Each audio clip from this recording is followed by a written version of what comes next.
The Senate will come to order. Members, please stand for the prayer.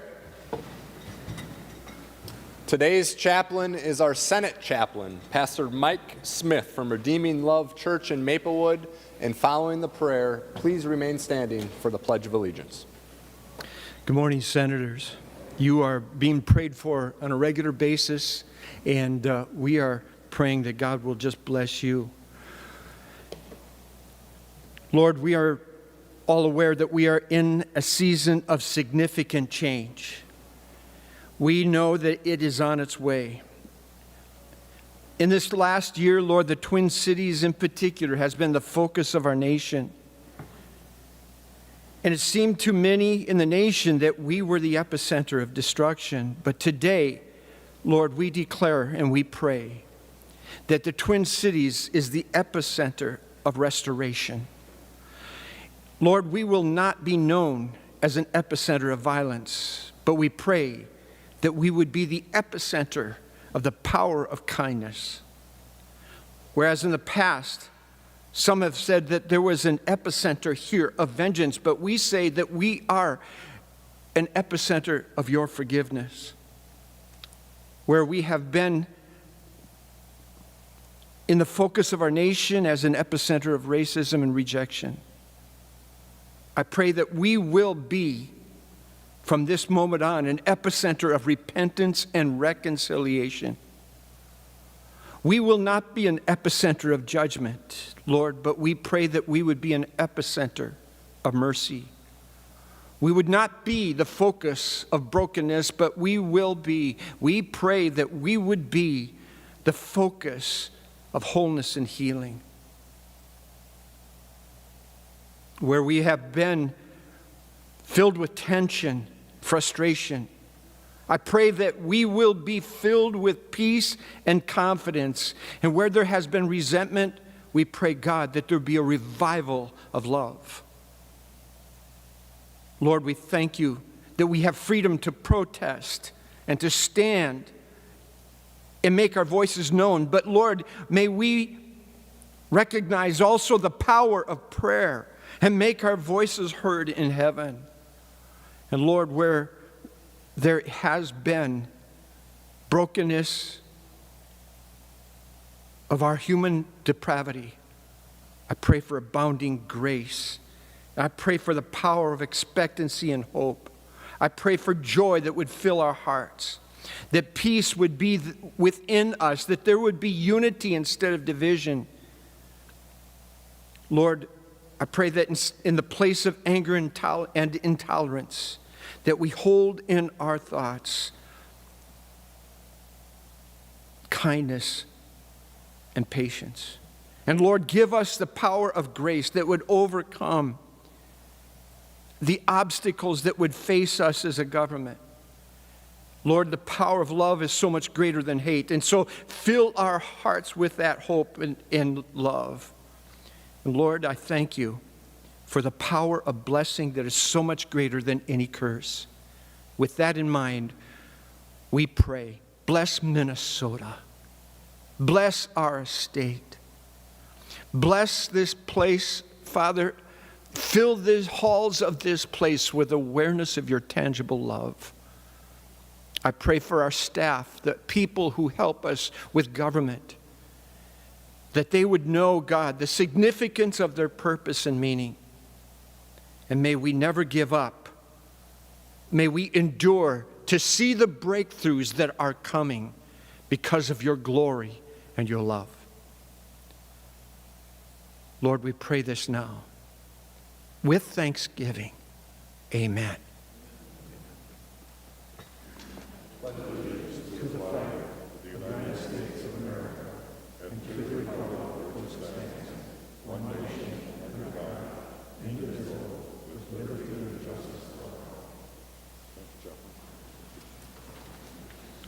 Thank you, Cal.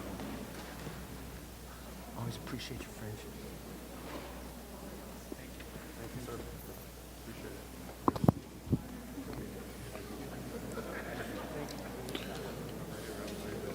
it. Secretary will take the roll. Senators Abler, Anderson, Bach, Benson, Bigham, Carlson, Chamberlain, Champion, Clausen, Coleman, Swazinski, Dames, Dibble, Dornick, Draheim, Duckworth, Dietzick, Eaton, Eichhorn, Eakin, Fate, Franzen, Friends, Gazelka, Goggin, Herr, Hoffman, Housley, Howe, Ingebrigtsen, Isaacson, Jasinski, Johnson, Johnson, Stewart, Kent, Kiffmeyer, Klein, Coran, Kunish, Lang, Latz, Limmer, Marty, Matthews, McEwen, Miller, Murphy, Nelson, Newman, Newton, Osmic, Pappas, Port, Pratt, Putnam, Rarick, Rest, Rosen, Rude, Senjum, Tomasoni, Torres Ray, Utke, Weber, Westrom, Uyghur, Wickland.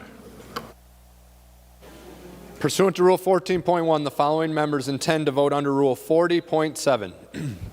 Senators Abler, Anderson, Carlson, Champion, Clausen, Coleman, Duckworth, Dietzick, Eaton, Fate, Goggin, Herr, Howe, Ingebrigtsen, Isaacson, Johnson Stewart, Kent, Kunish, Lang, Latz, Matthews, McEwen, Newman, Newton, Osmic, Port, Pratt, Rest, Senjum, and Torres.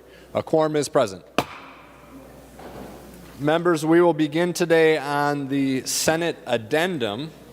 We'll begin with the third order of business, messages from the House. The Secretary will read the first message. Mr. President, I have the honor to announce that the House has acceded to the request of the Senate for the appointment of a conference committee consisting of 5 members of the House on the amendments adopted by the House of the following Senate File number 959, a bill for an act relating to state government. There has been appointed as such on the part of the House Hanson R., Wozlowick, Morrison, Fisher, and Heinzman.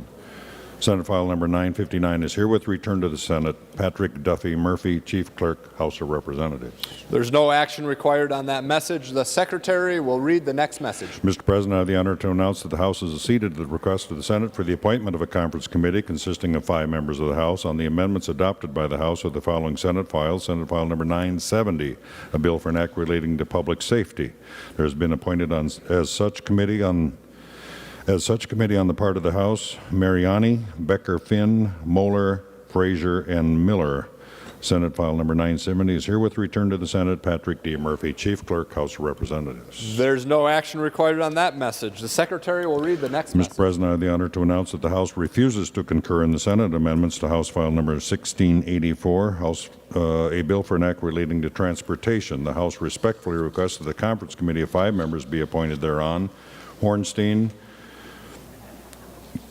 Kugel, Frederick, Elkins, and Petersburg have been appointed to such committee on the part of the House. House File number 1684 is herewith transmitted to the Senate with a request that the Senate appoint a like committee. Patrick D. Murphy, Chief Clerk, House of Representatives. Senator Gazelka. Thank you, Mr. President. On behalf of Senator Newman, I move that the Senate accede to the request of the House for a conference committee on House File number 1684, and a conference committee of 5 members be appointed by the Subcommittee on Conference Committees on the part of the Senate to act with a like conference committee appointed on the part of the House. On that motion, all in favor say aye. Opposed say no. Motion prevails. The Secretary will read the next message. Mr. President, I have the honor to announce the passage by the House of the following House File herewith transmitted. House File number 2128, Patrick D. Murphy, Chief Clerk, House of Representatives. There's no action required on that message. Next, we'll move to the fourth order of business, first reading of House bills. The House files listed in the addendum will be given their first reading and referred as indicated. There's no report.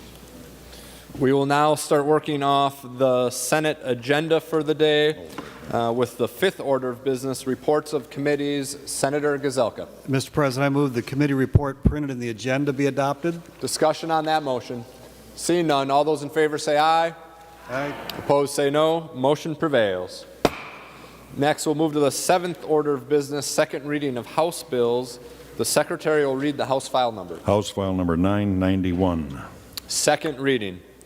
Next, we'll move to the eighth order of business, introduction and first reading of Senate bills listed in today's introduction calendar.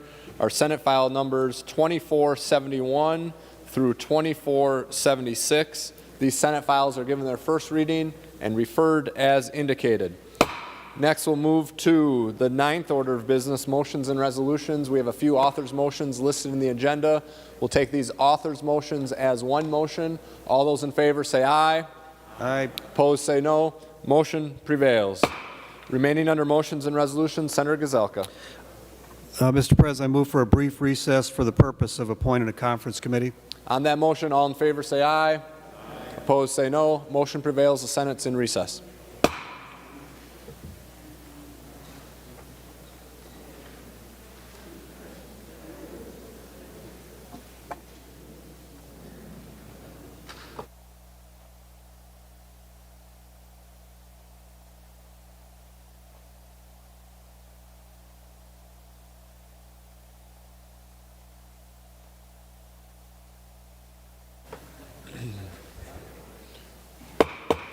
The Senate will come to order. Senator Gazelka. Mr. President, is there a privileged report at the desk? There is. The Secretary will read the report. Senator Gazelka from the Subcommittee on Conference Committees recommends that the following senators be and they hereby are appointed as a conference committee on House File Number 1684.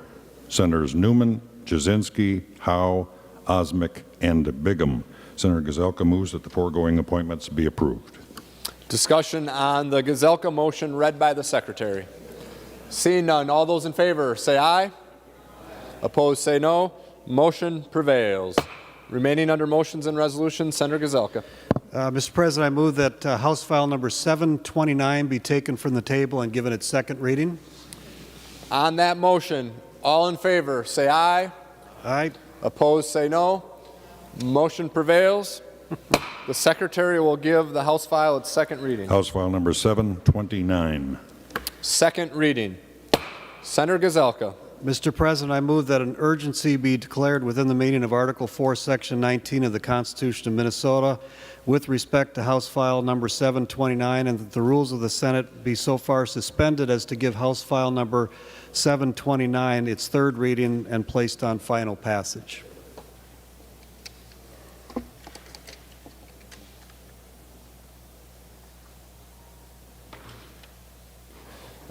Discussion on that motion, Senator Gazelka. Mr. President, members, this is an agreement worked out among the four leaders and the governor. The resources necessary to fund the public safety from the Highway Patrol, some of the conservation officers, and the folks that came from other states to help us. That's what this is about. The House has asked us to send it a second time with the new and actual numbers, which are slightly lower than what we passed before.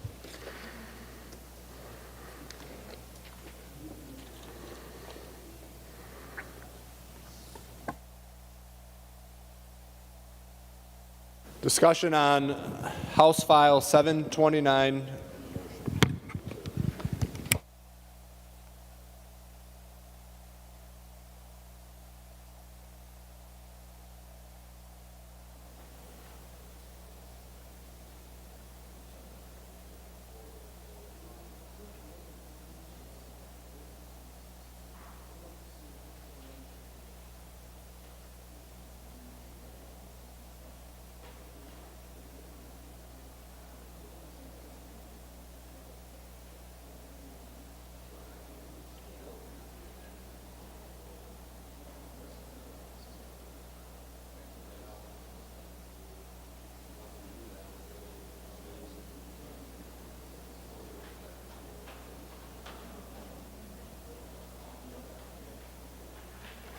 Okay, members, I just wanted to make sure that I was clear. So right now, the motion in front of us is to suspend the rules on House File 729.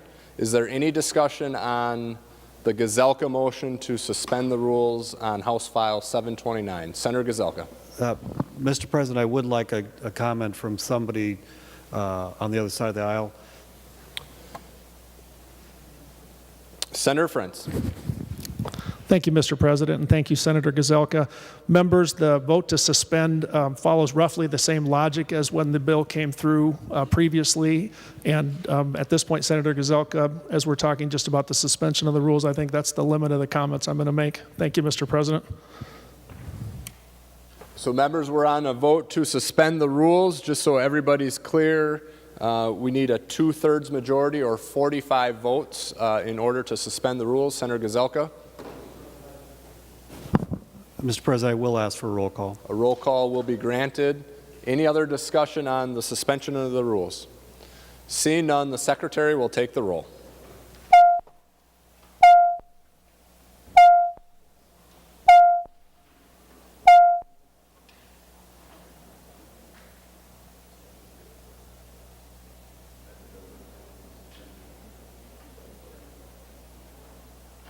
Members in the retiring room, the president's office, and room 206, please come to the chamber to vote.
I'll call on Senator Frentz to report the votes of the members voting under Rule 40.7. Senator Frentz. Thank you very much, Mr. President. Senator Carlson votes aye. Carlson votes aye. Senator Frentz. Senator Champion votes no. Champion votes no. Senator Frentz. Senator Clausen votes aye. Clausen votes aye. Senator Frentz. Senator Dietzick votes no. Dietzick votes no. Senator Frentz. Senator Eaton votes no. Eaton votes no. Senator Frentz. Senator Fateh votes no. Fateh votes no. Senator Frentz. Senator Herr votes no. Herr votes no. Senator Frentz. Senator Isaacson votes no. Isaacson votes no. Senator Frentz. Senator Kent votes aye. Kent votes aye. Senator Frentz. Senator Kunish votes no. Kunish votes no. Senator Frentz. Senator Latz votes aye. Latz votes aye. Senator Frentz. Senator McEwen votes no. McEwen votes no. Senator Frentz. Senator Newton votes aye. Newton votes aye. Senator Frentz. Senator Port votes no. Port votes no. Senator Frentz. Senator Rest votes aye. Rest votes aye. Senator Frentz. Senator Torres Ray votes no. Torres Ray votes no. Senator Jasinski. Thank you, Mr. President. Senator Anderson votes aye. Anderson votes aye. Senator Jasinski. Senator Coleman votes aye. Coleman votes aye. Senator Jasinski. Senator Howe votes aye. Howe votes aye. Senator Jasinski. Senator Ingebrigtsen votes aye. Ingebrigtsen votes aye. Senator Jasinski. Senator Pratt votes aye. Pratt votes aye. Senator Jasinski. Senator Matthews votes aye. Matthews votes aye. Senator Jasinski. Senator Osmic votes aye. Osmic votes aye. Senator Jasinski. Senator Goggin votes aye. Goggin votes aye. Senator Jasinski. Senator Abler votes aye. Abler votes aye. Senator Jasinski. Senator Duckworth votes aye. Duckworth votes aye. Senator Jasinski. Senator Newman votes aye. Newman votes aye. Senator Jasinski. Senator Lang votes aye. Lang votes aye. Senator Jasinski. Senator Senjum votes aye. Senjum votes aye. Senator Jasinski. Senator Rude votes aye. Rude votes aye. Senator Jasinski. And thank you, Mr. President. Senator Westrom votes aye. Westrom votes aye.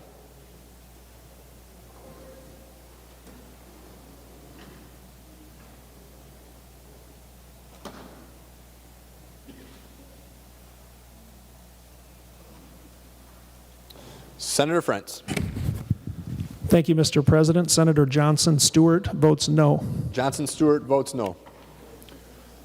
All members having voted who have the desire to vote, the secretary will close the roll. There being 49 ayes and 18 nays, the motion prevails. Members, we now have House File 729 in front of us. Senator Gazelka. Thank you, Mr. President. I have the A2 delete all amendment. Senator Gazelka offers the A2 amendment. The Secretary will report the amendment. Senator Gazelka moves to amend House File Number 729 as follows. Delete everything after the enacting clause and insert. This is the A2 amendment. To the amendment, Senator Gazelka. Mr. President, members, this is worked out with the House Speaker, the Governor, and MMB. The numbers are slightly lower than the bill that we passed last week, I believe it was, particularly under Section A. Instead of $2.75 million, it's $1.5 million from the general fund to cover public safety costs directly attributed to the additional public safety assistance from civil arrests that we requested. And then the Section B is $6.3 million. That covers the state troopers and is money for conservation officers. It's a one-time appropriation. So I believe everybody is in agreement about the number. The House asked us if we would send it again to them, and that's what we're doing. Discussion on the A2 amendment. Senator Dibble. Thank you, Mr. President. If there's no discussion on the substance of the amendment, I have an amendment to the amendment to offer. What's the number on that, Senator Dibble? The A50 amendment. Senator Dibble offers the A50 amendment to the amendment. The Secretary will report the amendment. Senator Dibble moves to amend the Gazelka amendment to House File Number 729 as follows. Page 1 after line 17. Insert. This is the A50 amendment. To the A50, Senator Dibble. Thank you, Mr. President. Members, the language of the A50 amendment is the same as the language I offered the last time this matter came up last week on the floor, and what it seeks to accomplish is to ensure that use of this money by peace officers and law enforcement agencies is done in a manner upholding the best practices of law enforcement with respect to procedural justice, as well as best practices with respect to crowd management, responding to protests, and de-escalation techniques. And you can see the elements spelled out for yourself. I won't read through those. This comes from the work of the Equity and Policing Organization, which has consulted with many law enforcement agencies around the country to establish these best practices to minimize the level of escalation that might occur and crowd police conflict so that everyone is expressing their First Amendment rights in as safe a manner as possible, also upholding safety of peace officers and law enforcement. And I would request a roll call. Thank you, Mr. President. Roll call will be granted. Members, I was told that there was a delay of the amendment being posted online. It is now available on your computer. Also, if you would like a paper copy, just let one of the pages know. Roll call will be granted. Discussion on the A50 amendment. Senator Gazelka. Mr. President, it is the same amendment that we, I believe, voted down last time. I would just ask for people to vote no and work through the agreement to get the resources that we need or that the governor requested. It's basically going to be my answer for every amendment at this point, that we just vote no and get this to the House so the resources are available. Further discussion on the A50 amendment to the amendment. Senator Franzen. Thank you, Mr. President. And I rise in support of the Dibble amendment, the A50. And Senator Gazelka and members, I truly believe that the public does want accountability. They don't just want to check for law enforcement. And yes, promises that were made and the work that was done. I spoke to the troopers coming from Ohio and thanked them for being here at the Capitol to protect not just our institution, but our state and the safety of all Minnesotans. So this is not about paying the debt. This is about the message that we're sending Minnesotans, that all we're going to do is transfer money and put that issue of law enforcement reform under the rug, sweep it under the rug like we've been doing. And Senator Gazelka has announced that now we're not having the hearings that were promised, and now we're going to deal with reform at the conference level, committee level. I think that's a disservice to our state. I think that's a disservice to the public when we are pushing all this important discussion and debate to a backroom deal. And members, all we're asking is to put some level of accountability on the table. I assure you, Senator Gazelka and Mr. President and members, that the House will probably pass it much more comfortably with this language than without. Members, we can't just keep pushing this issue for the next week and the next week and the next week.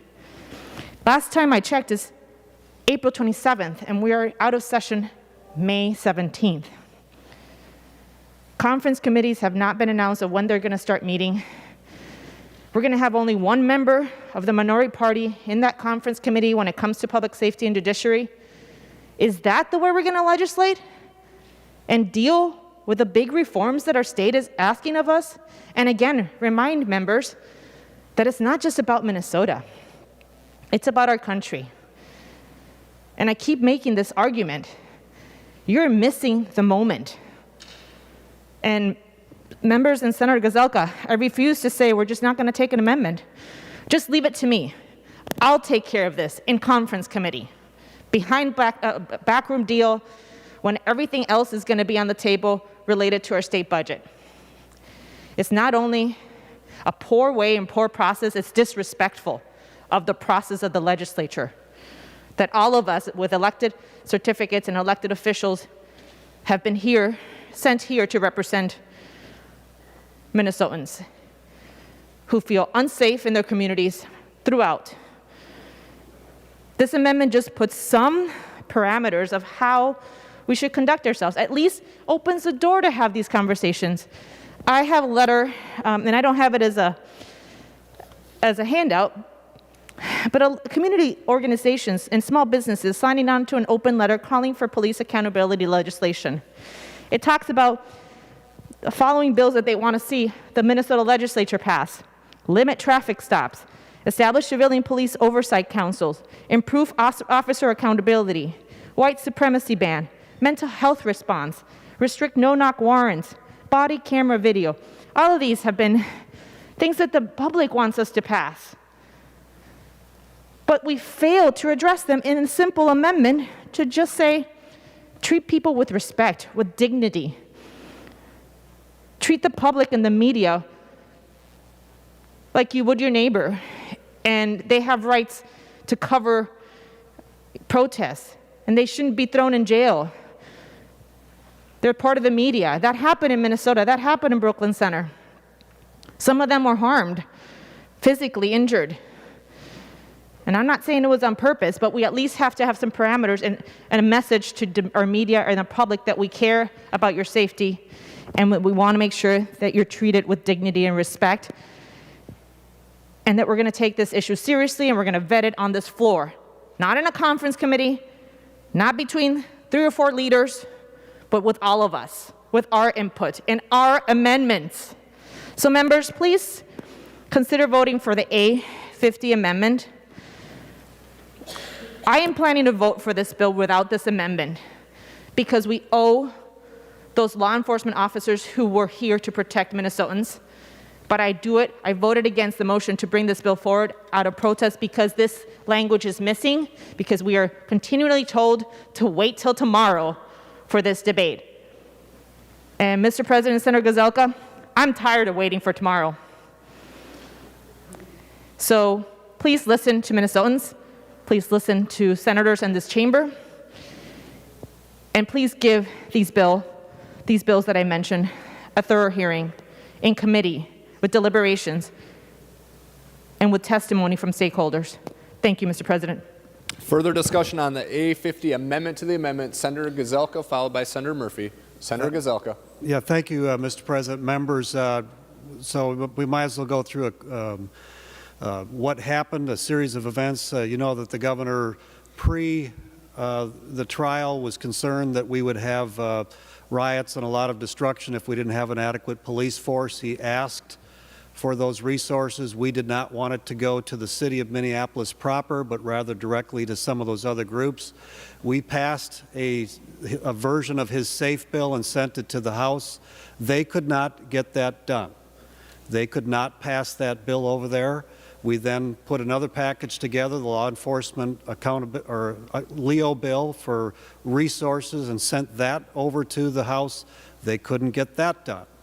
And then last week, the 4 leaders met with the governor. The governor said, I do need to reach out to other states to bring in highway patrol, and I need the resources to pay for that. And all 4 leaders said, yes, we will do that.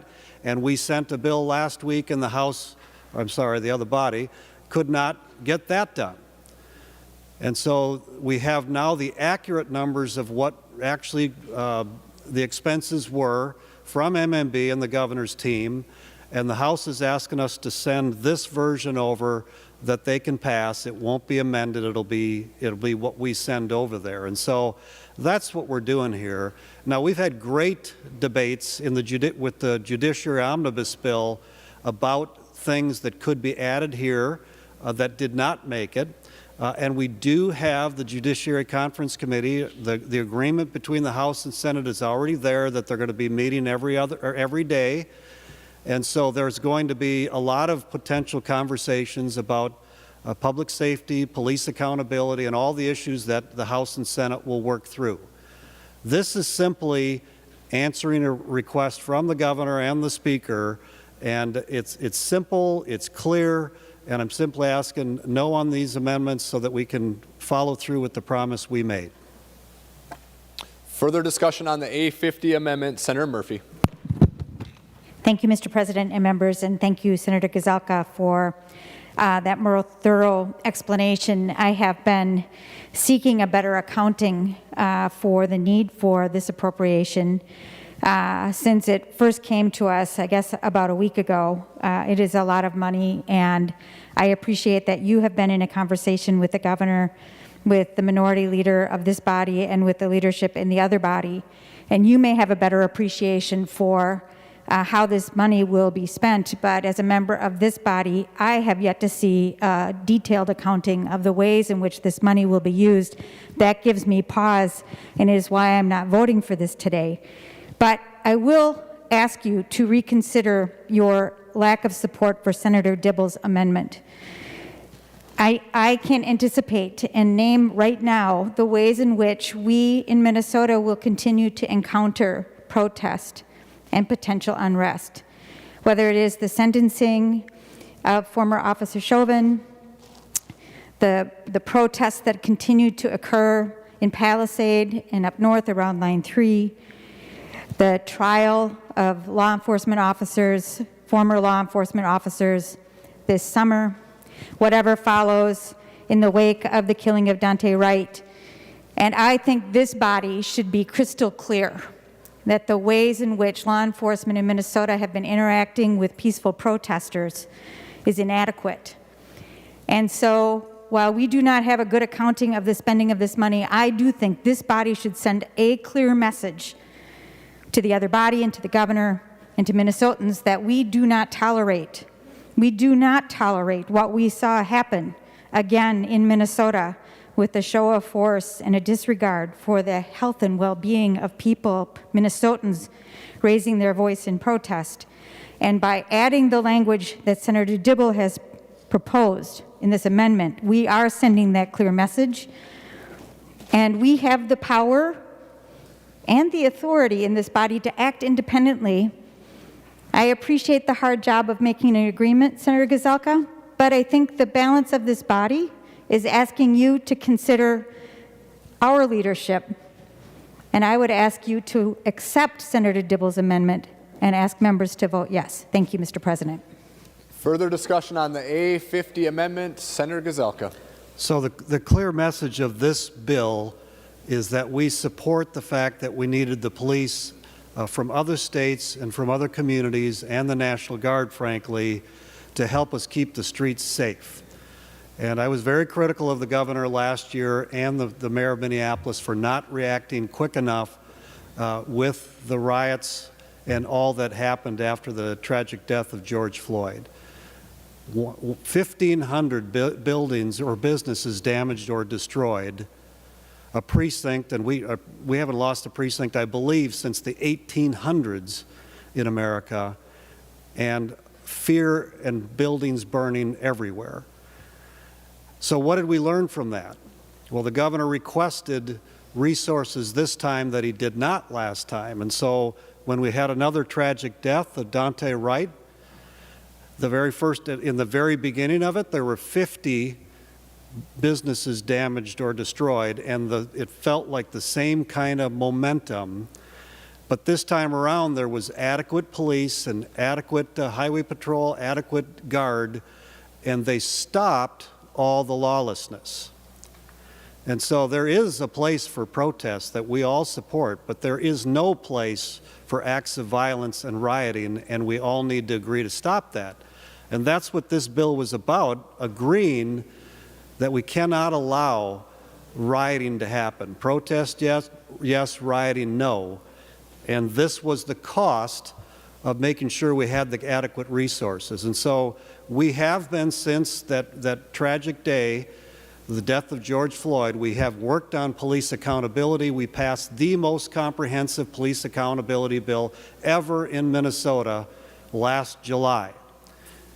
And there are things that are now being discussed and will be discussed within the Judiciary Committee or Conference Committee. And so that hasn't gone away. But I want people to know, and I feel like voting for this is an acknowledgement that we need the police, we need the resources that they provide for us and give to us. It runs very counter to the Minneapolis City Council that all wanted to defund the police. It runs very counter to that Union Hall where they kicked out the National Guard and jeered them on the way out. It runs counter to that Parks headquarters where they voted literally to kick out the Highway Patrol.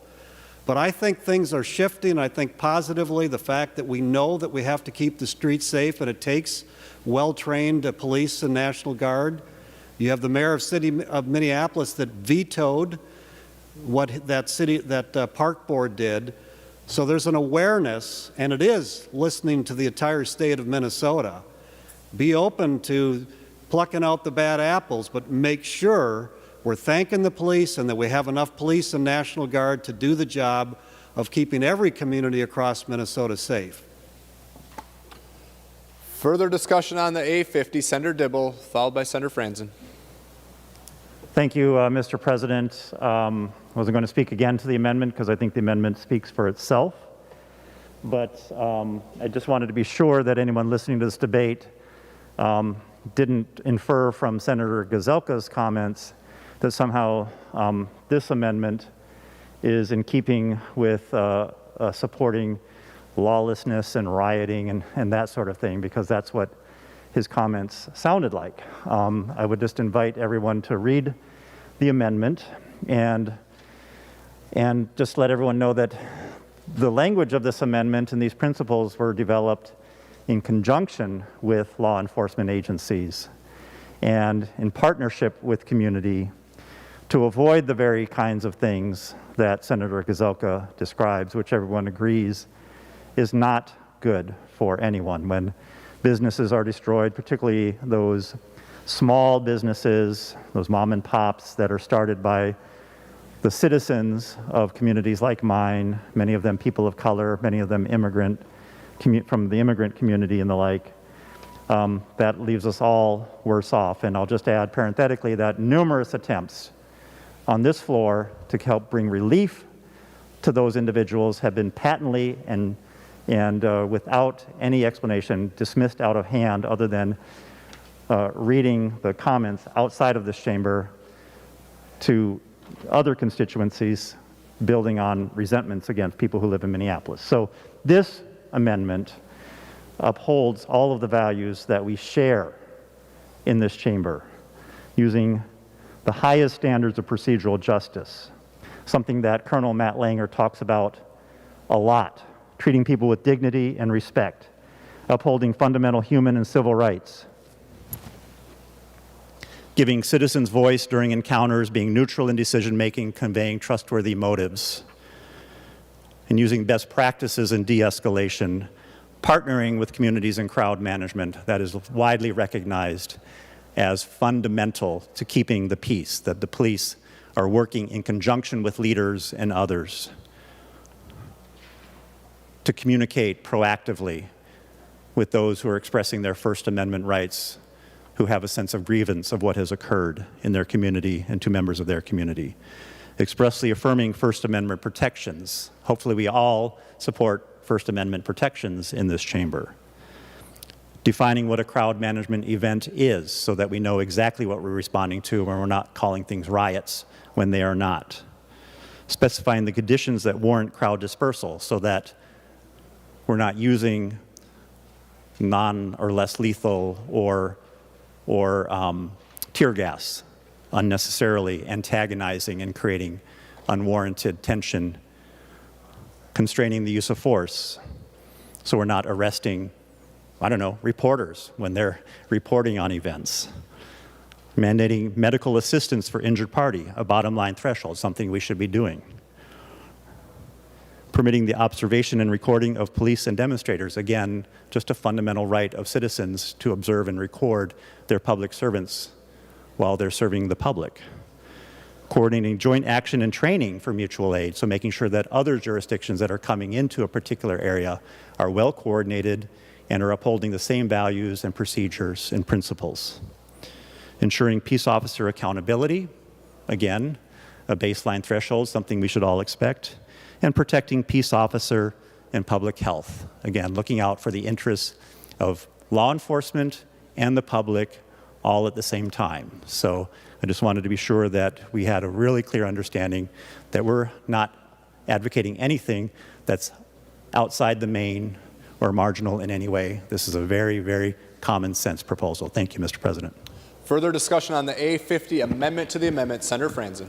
Thank you, Mr. President, and I thought I was done with my remarks, but I just have to correct the record, because Senator Gazelka has more than once on this floor misrepresented the actions of Minneapolis City Council. I know at least 2 members of the City Council who are not supportive of the defund, quote-unquote, movement, if you will, and including the mayor in addition to that. So when we talk about a body, let's not generalize. It's very dangerous to make these generalizations.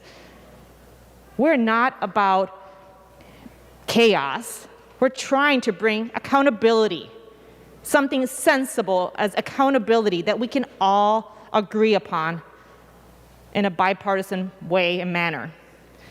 What we are refused is to participate in what that accountability looks like by pushing the issue to our conference committee process versus a thorough vetting through our legislative process.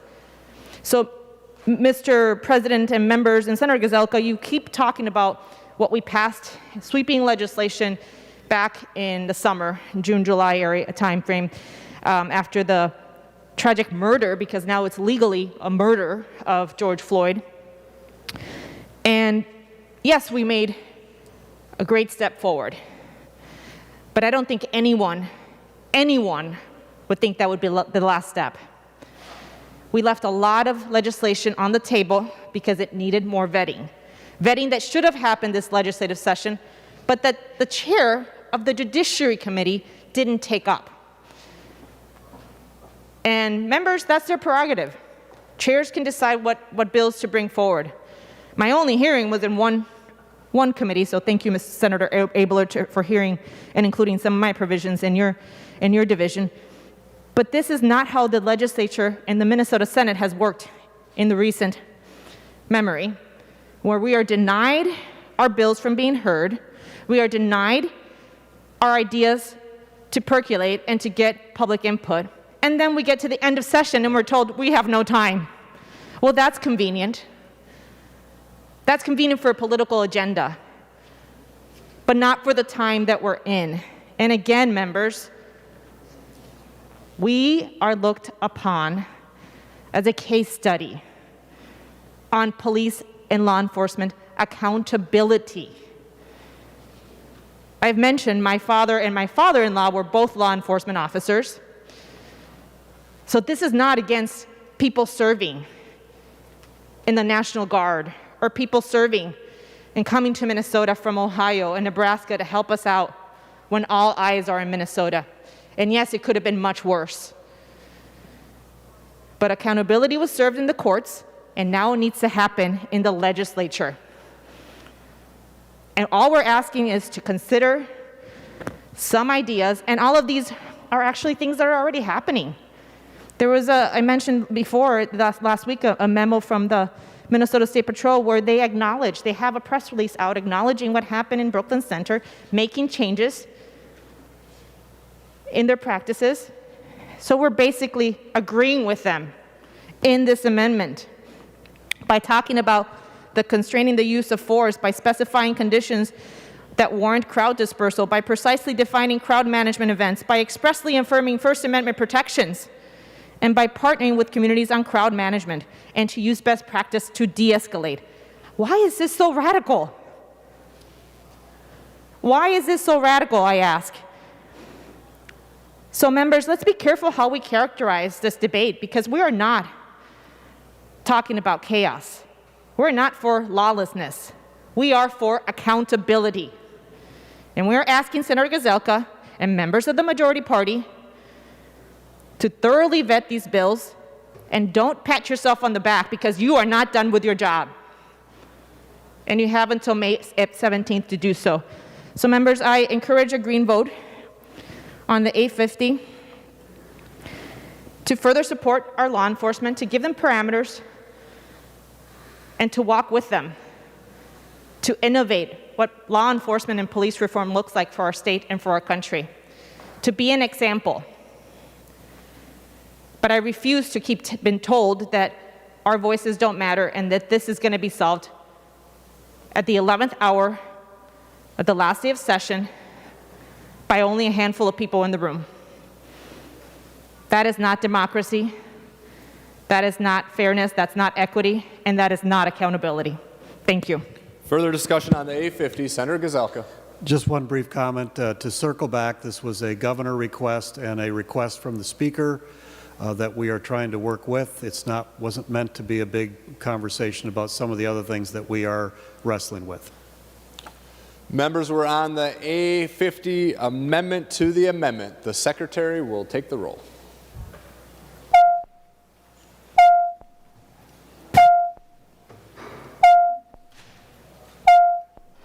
Members in the retiring room, President's office, and 206, please come to the chamber to vote.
I'll call on Senator Frentz to report the votes of the members voting under Rule 40.7. Senator Frentz. Thank you, Mr. President. Senator Carlson votes aye. Carlson votes aye. Senator Frentz. Senator Champion votes aye. Champion votes aye. Senator Frentz. Senator Clausen votes aye. Clausen votes aye. Senator Frentz. Senator Dietzick votes aye. Dietzick votes aye. Senator Frentz. Senator Eaton votes aye. Eaton votes aye. Senator Frentz. Senator Fateh votes aye. Fateh votes aye. Senator Frentz. Senator Herr votes aye. Herr votes aye. Senator Frentz. Senator Isaacson votes aye. Isaacson votes aye. Senator Frentz. Senator Johnson Stewart votes aye. Johnson Stewart votes aye. Senator Frentz. Senator Kent votes aye. Kent votes aye. Senator Frentz. Senator Kunish votes aye. Kunish votes aye. Senator Frentz. Senator Latz votes aye. Latz votes aye. Senator Frentz. Senator McEwen votes aye. McEwen votes aye. Senator Frentz. Senator Newton votes aye. Newton votes aye. Senator Frentz. Senator Port votes aye.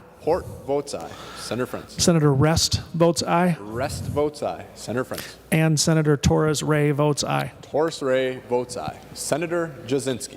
Thank you, Mr. President. Senator Anderson votes no. Anderson votes no. Senator Jazinski. Senator Coleman votes no. Coleman votes no. Senator Jazinski. Senator Howe votes no. Howe votes no. Senator Jazinski. Senator Ingebrigtsen votes no. Ingebrigtsen votes no. Senator Jazinski. Senator Pratt votes no. Pratt votes no. Senator Jazinski. Senator Matthews votes no. Matthews votes no. Senator Jazinski. Senator Osmic votes no. Osmic votes no. Senator Jazinski. Senator Goggin votes no. Goggin votes no. Senator Jazinski. Senator Abler votes no. Abler votes no. Senator Jazinski. Senator Duckworth votes no. Duckworth votes no. Senator Jazinski. Senator Newman votes no. Newman votes no. Senator Jazinski. Senator Lang votes no. Lang votes no. Senator Jazinski. Senator Senjum votes no. Senjum votes no. Senator Jazinski. And thank you, Mr. President. Senator Westrom votes no. Westrom votes no. All members having voted who have the desire to vote, the Secretary will close the roll. There being 30 ayes and 37 nays, the motion does not prevail. The amendment is not adopted. We are now, members, on the A2 amendment. Any further discussion? Senator Gazelka. Mr. President, I have a roll call. A roll call will be granted. Seeing no further discussion, the Secretary will take the roll on the A2 amendment.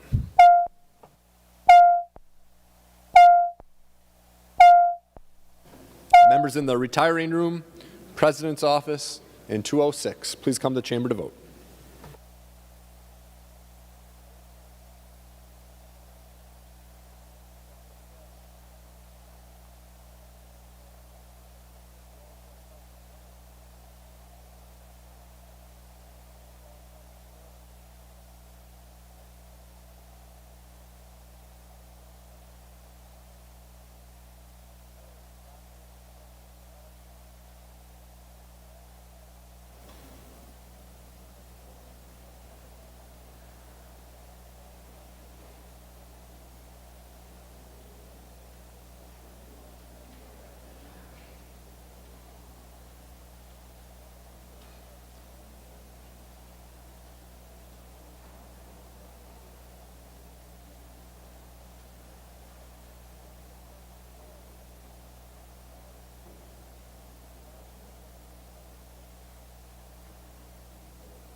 I'll call on Senator Frentz to report the votes of the members voting under Rule 40.7. Senator Frentz. Thank you, Mr. President. Senator Carlson votes aye. Carlson votes aye. Senator Frentz. Senator Champion votes no. Champion votes no. Senator Frentz.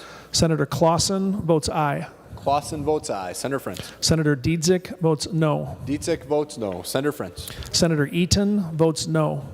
Eaton votes no. Senator Frentz. Senator Fateh votes no. Fateh votes no. Senator Frentz. Senator Herr votes no. Herr votes no. Senator Frentz.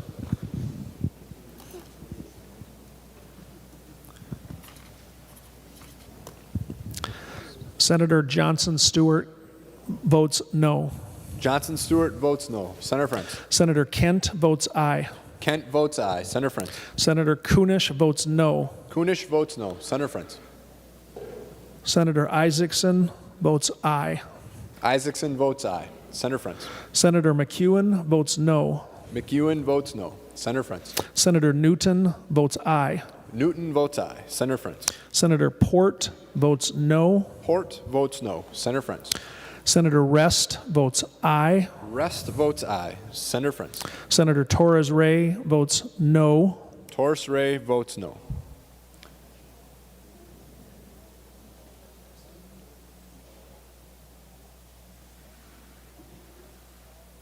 Senator Jasinski. Thank you, Mr. President. Senator Anderson votes aye. Anderson votes aye. Senator Jasinski. Senator Coleman votes aye. Coleman votes aye. Senator Jasinski. Senator Ingebrigtsen votes aye. Ingebrigtsen votes aye. Senator Jasinski. Senator Pratt votes aye. Pratt votes aye. Senator Jasinski. Senator Matthews votes aye. Matthews votes aye. Senator Jasinski. Senator Osmic votes aye. Osmic votes aye. Senator Jasinski. Senator Goggin votes aye. Goggin votes aye. Senator Jasinski. Senator Abler votes aye. Abler votes aye. Senator Jasinski. Senator Duckworth votes aye. Duckworth votes aye. Senator Jasinski.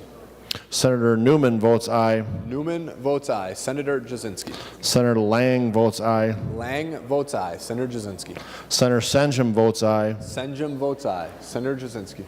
Senator Westrom votes aye. Westrom votes aye. Senator Jasinski. Senator Housley votes aye. Housley votes aye. Senator Jasinski. Senator Benson votes aye. Benson votes aye. Senator Jasinski. Thank you, Mr. President. Senator Howe votes aye. Howe votes aye. Senator Friends. Mr. President, Senator Johnson Stewart changes from no to aye. Johnson Stewart switches from no to aye. All members having voted who have the desire to vote, the Secretary will close the roll. There being 52 ayes and 14 nays, the amendment is adopted. Further discussion on House File 729 as amended. Seeing none, the Secretary will give the bill its third reading. House File Number 729, a bill for an act relating to public safety. Third reading. Any final discussion on the bill? We're on final passage of House File 729. Seeing no further discussion, the Secretary will take the roll.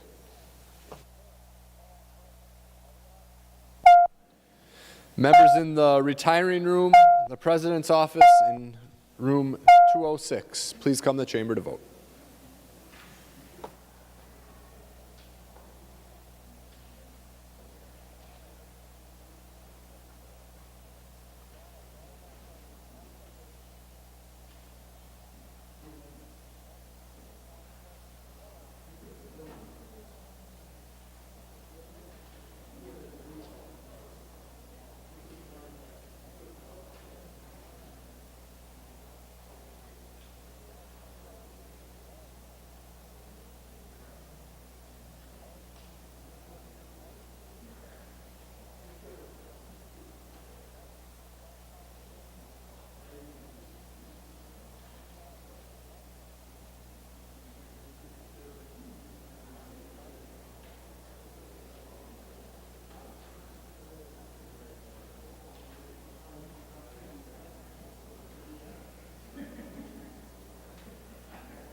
Call on Senator Jasinski to report the votes of the members voting under Rule 40.7. Senator Jasinski. Thank you, Mr. President. Senator Anderson votes aye. Anderson votes aye. Senator Jasinski. Senator Coleman votes aye. Coleman votes aye. Senator Jasinski. Senator Howe votes aye. Howe votes aye. Senator Jasinski. Senator Ingebrigtsen votes aye. Ingebrigtsen votes aye. Senator Jasinski. Senator Pratt votes aye. Pratt votes aye. Senator Jasinski. Senator Matthews votes aye. Matthews votes aye. Senator Jasinski. Senator Osmic votes aye. Osmic votes aye. Senator Jasinski. Senator Goggin votes aye. Goggin votes aye. Senator Jasinski. Senator Abler votes aye. Abler votes aye. Senator Jasinski. Senator Duckworth votes aye. Duckworth votes aye. Senator Jasinski. Senator Newman votes aye. Newman votes aye. Senator Jasinski. Senator Lang votes aye. Lang votes aye. Senator Jasinski. Senator Senjum votes aye. Senjum votes aye. Senator Jasinski. Senator Westrom votes aye. Westrom votes aye. Senator Jasinski. Senator Housley votes aye. Housley votes aye. Senator Jasinski. Senator Benson votes aye. Benson votes aye.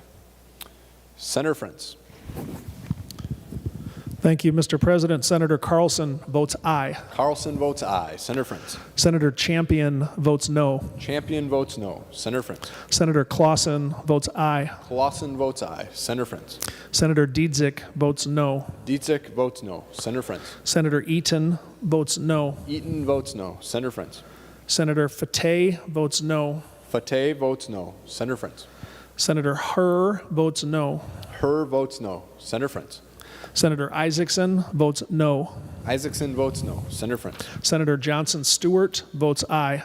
Johnson Stewart votes aye. Senator Friends. Senator Kent votes aye. Kent votes aye. Senator Friends. Senator Kunish votes no. Kunish votes no. Senator Friends.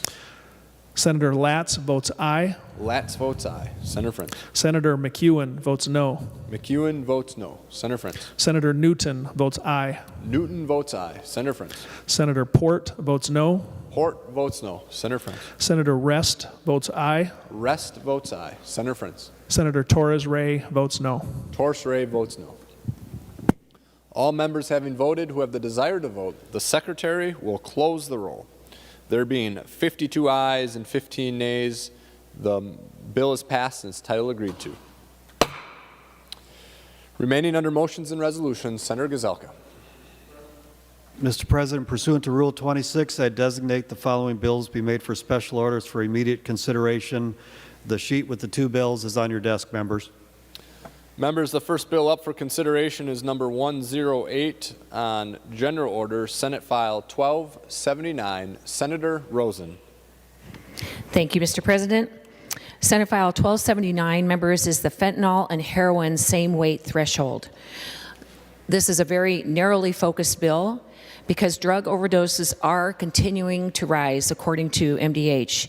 Even with all the work that we did, members in this body, on addressing drugs, synthetic opioids, primarily fentanyl, accounts for the greatest number of overdoses. So Senate File 1279 assigns the same weight and criminal penalty thresholds for fentanyl as for heroin. So the bill makes changes for first-degree felony sale and possession, second-degree felony sale and possession, third-degree possession, and fifth-degree possession, and they're all effective on August 1st. Currently, fentanyl cases are charged as gross misdemeanors in a fifth-degree case because the weight threshold does not reach the 0.25 grams threshold necessary to be charged as a felony. And because of the extremely dangerous nature of fentanyl, a fifth-degree fentanyl possession would be charged as a felony when it reaches the 0.05 gram, which is the same threshold weight as heroin. That is the change. With this change from gross misdemeanor to felony, there would be a 5-year probationary period instead of 2, and this longer rehabilitation and stringent probation period is definitely needed. 60 to 70% of the cases in the morgue have a fentanyl present or a fentanyl analog present. Currently, you need 5 times more threshold than heroin. And fentanyl is 40 to 50 times more potent than heroin. Carfentanil is 100 times more deadly than fentanyl. So you can imagine the danger that this presents our first responders, our firefighters, our healthcare workers, anybody who is dealing with these people that have handled or consumed fentanyl. The fiscal note on this bill is carried in the Judiciary and Public Safety budget. For the BCA, it's $241,000 for fiscal year 22 and 23, and then in the tails, $226,000. And for the Department of Corrections, very minimal, $24,000 for 22 and 23, and $67,000 in the tails. The counterfeit pill seizures in Minnesota have jumped 366% since 2018. 366%. A lethal dose of fentanyl consists of 2 milligrams, equal to the size of a few grains of salt. So counterfeit pills can be very difficult to distinguish from legitimate medications and are often marketed as M30s, Perk 30s, the Blues, Mexican Oxy. They're all opioids, but they've been laced with fentanyl. And fentanyl and these counterfeit pills are trending upward in 2020. Meth, of course, still remains as the most seized drug in Minnesota. Approximately, as a side note, 1,150 pounds of meth were seized, including 381 pounds seized in a single event about a year ago. Members, we did attach a bill to deal with a drug paraphernalia.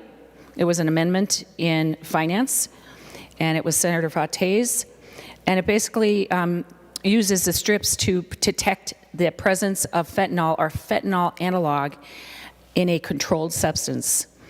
So this is very important for the nonprofit advocacy and the treatment community. When they're handling these strips, they need to know if fentanyl is in the drugs, these counterfeit drugs or pills that have been out there on the streets. Unfortunately, House File 1513 has had no movement, and it's sitting in Public Safety in the Criminal Justice Reform, Finance, and Policy Committee. And this is really troubling to me because this is an extremely important bill. And as you can see at your desk or through your emails, the Minnesota Counties Association testified strongly in this. It was a very good discussion in Judiciary. We talked about threshold adjustments, and I wanted to work with Senator Latz on this, and we'll continue to work on this. However, since the movement did not happen in the House, I'm hoping that Senator Limmer can push this in conference committee, and we will continue to work on the thresholds, but really, right now, making sure the appropriate sanctions are necessary as far as the thresholds that we have and the penalties. So with that, members, we are in a public health crisis with this fentanyl and all the analogs that are present with this drug. I know the St. Louis County attorney testified, and he said there was 37 cases of a drug overdose last year with 4 different analogs to fentanyl and that's just one county. So it's a very creative what's happening out there on the streets, and we have to make sure that we address this with this bill. And members, I ask for your support. Discussion on Senate File 1279, Senator Franzen. Thank you. Oops, sorry. Thank you, Mr. President, and thank you, Senator Rosen, for your bill. I certainly want to support it. I did have an amendment that we briefly discussed and would like to consider the body to consider it, and it basically expands what Senator Fateh's bill in terms of the ways to detect laced product and fentanyl or other adulterants. So it is the A11. Senator Franzen offers the A11 amendment. The Secretary will report the amendment. Senator Franzen moves to amend Senate File Number 1279 as follows, page 1, line 17, delete. This is the A11 amendment. To the amendment, Senator Franzen. Thank you, Mr. President. And Senator Rosen, I don't know if you had enough time to consider the A11, but this basically would allow for the possession of test kits for any adulterants and controlled substances. So it expands it a little bit more, but certainly would want to get your thoughts, and hopefully you would take it as a friendly amendment. Discussion on the A11. Senator Rosen. Well, thank you, Mr. President, and thank you, Senator Franzen. Yes, we talked about this briefly before session, and actually I struggled with the definition of adulterants. I couldn't even say it. I do believe this is worthy of a conversation. I am reticent about, and I don't feel that it should be amended onto this bill at this point, because this needs to be in front of judiciary. We need to figure out exactly what this does going forward. The conversation on fentanyl and the fentanyl analogs and the derivatives is going to continue. As I said, as far as the threshold amounts, let's combine this with this discussion about this amendment, Senator Franzen. So I would appreciate that this conversation will continue, but I do need to oppose this amendment at this point. Thank you. Further discussion on the amendment. Senator Franzen. Thank you, Mr. President, and I certainly want to have further discussion on this language, so I certainly think it has a validity and certainly arguments to it, so I hope that Senator Rosen can consider them in conference committee with more vetting from testimony. So with that, Mr. President, I will withdraw the A11, but certainly want this discussion to continue through the committee process, well, I guess through the conference committee process. Thank you. Senator Franzen withdraws the A11 amendment. Senator Dibble.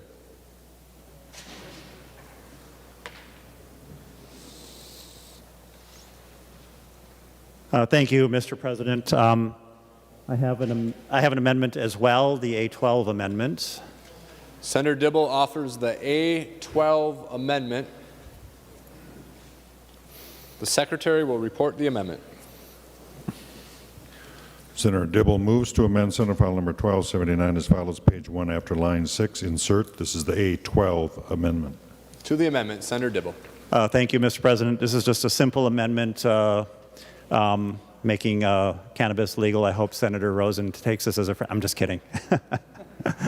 Pretty sure she won't take this as a friendly amendment. And it's not actually making cannabis or use of marijuana legal. It's just furthering us in the continuum and decriminalizing small amounts of marijuana possession. And what it seeks to do is create an equivalency between small amounts of THC possession, including the trace amounts of THC that can be found in some of the ways that THC is consumed, and sometimes when there's trace amounts in water and water pipes and the like, the full amount of water is used as the full amount in possession. And there's just an inconsistency in our laws where very small amounts of possession of marijuana derivatives that have THC are charged under criminal sanctions. They have a disparate effect on communities of color, and they're not in keeping with the spirit and intent, I think, of the statutes and the underlying philosophy of decriminalizing small amounts of marijuana. It's still a crime comparable to possession or still a violation of the law that doesn't rise to a criminal level, similar to possessing very small amounts of Schedule 5 substances and the like. It also has a provision for expunging the records of those who have been found guilty of these crimes in the past, and so then they could return to doing and having the same rights as those who hadn't committed those crimes, including, members might be interested, firearms possessions. Not typically something I would necessarily be advocating, but I thought that might be attractive to some of those in this. And just for members' information, this is the same language as Senator Abler's Senate File 2348, and is also the same or very similar language of a bill I've carried in years past. Senator Murphy is a co-author on the proposal.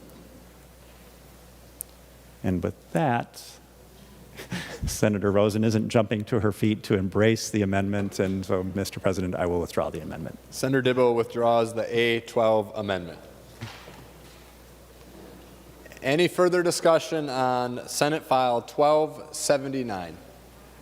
Seeing none, the Secretary will give the bill its third reading. Senate File Number 1279, a bill for an act relating to public safety, providing the same weight threshold and penalty for fentanyl as for heroin. Third reading. Final discussion on the bill. Senator Rosen. Thank you, Mr. President. And thank you, Senator Dibble. That was a very classy move, and I appreciate you withdrawing that amendment. It would have drastically expanded that scope of that bill, or the bill that is before us. Members, like I have mentioned, we are in a public health crisis with fentanyl. In Hennepin County, they had 285 opioid-related deaths in 2020, all of them with at least a trace of fentanyl, and this is up from 170 opioid deaths in just that one county the year before.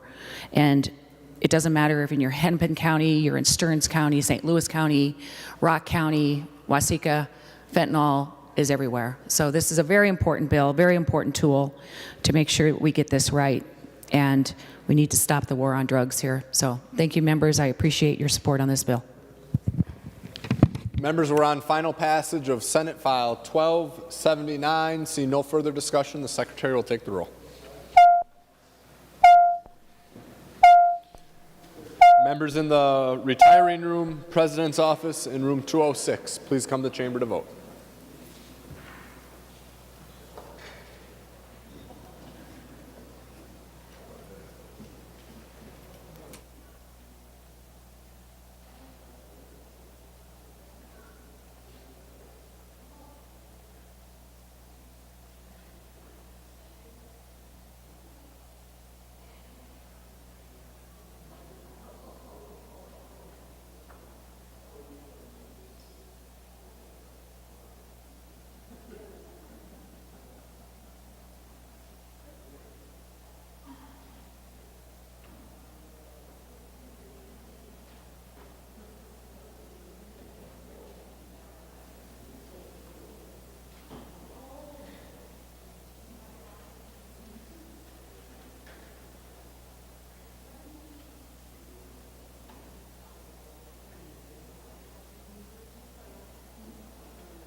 Call on Senator Jasinski to report the votes of the members voting under Rule 40.7. Senator Jasinski.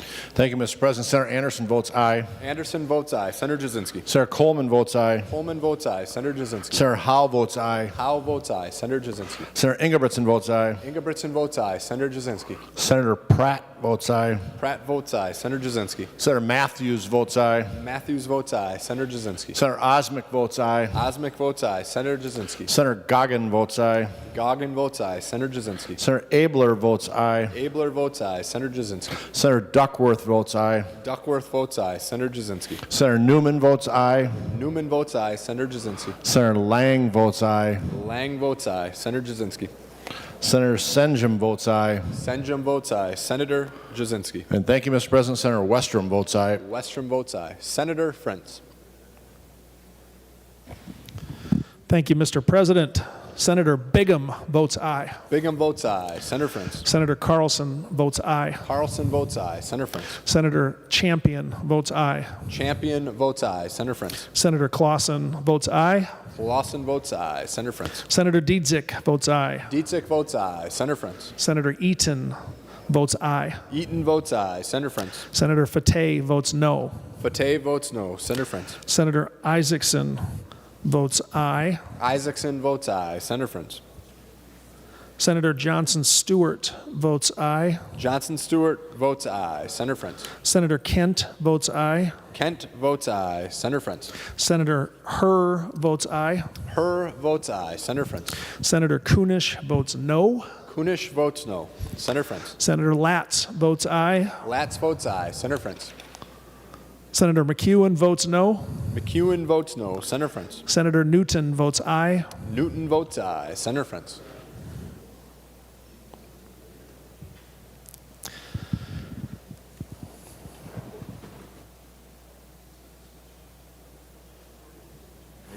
Mr. President, Senator Rest votes aye. Rest votes aye. Senator Frentz. Senator Torres Ray votes no. Torres Ray votes no.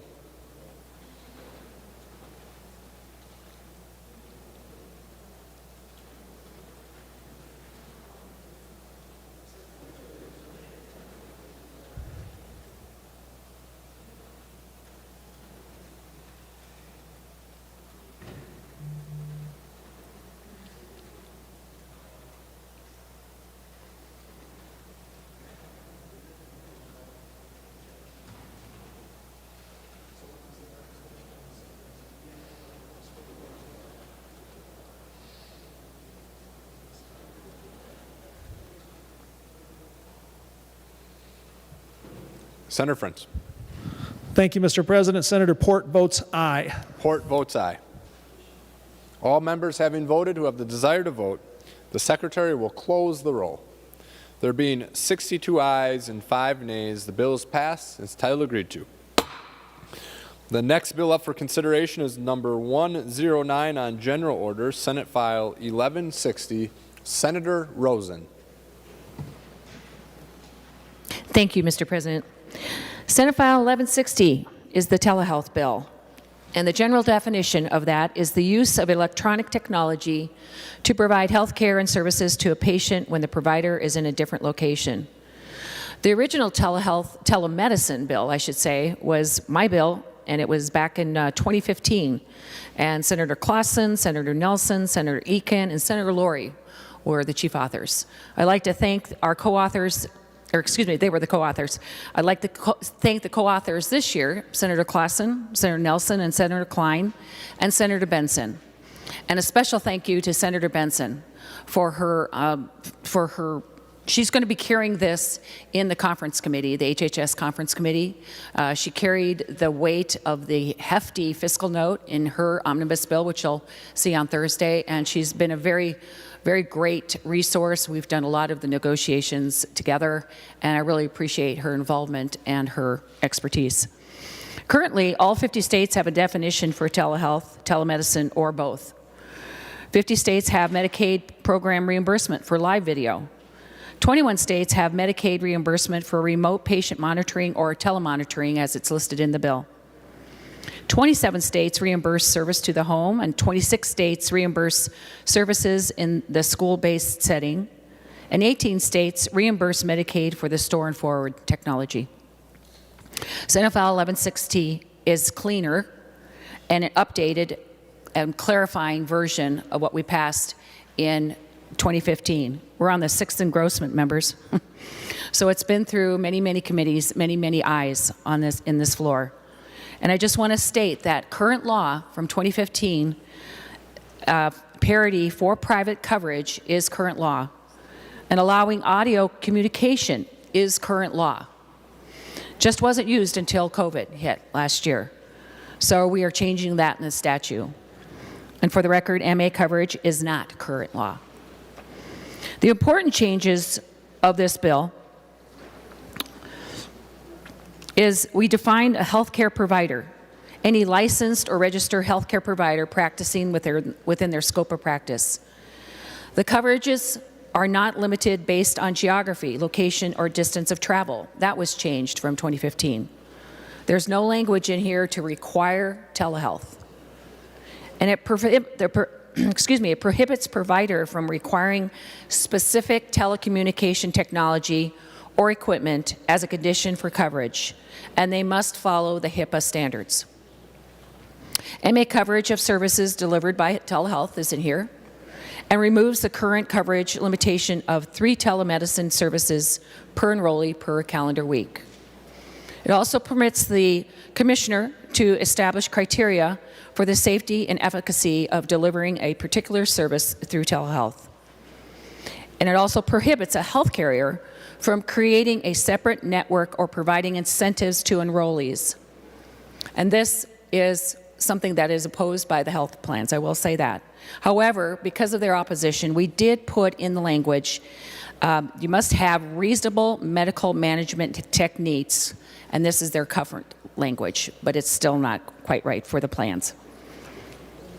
What was important for the plans is that it specifies that telehealth includes audio-only communication if the communication is a scheduled appointment and the standard of care of service can be met using audio only.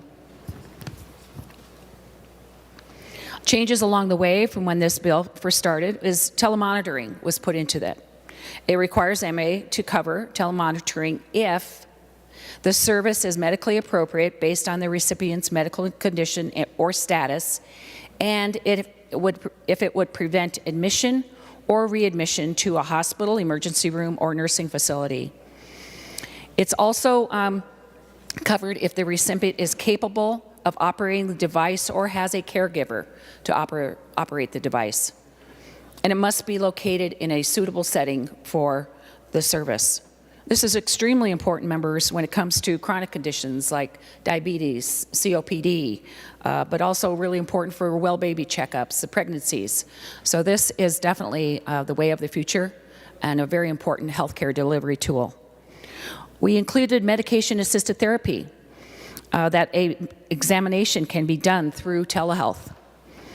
There's also verbal approval for treatment or assessment with the alcohol and drug counselors if the client's signature cannot be obtained.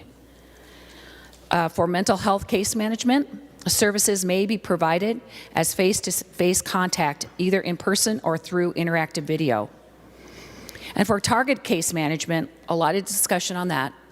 The amendment in finance that was put on in finance agreed upon with the DHS and the counties is that face-to-face interactive video is permitted if it's in the best interest of the person, and it removes the limits for location to receive these case management services. However, for child protection cases, face-to-face is required. And then added recently is a section on the peacetime emergency expiration, that what is in the executive orders for telehealth or telemedicine will continue until June 30th of 2023.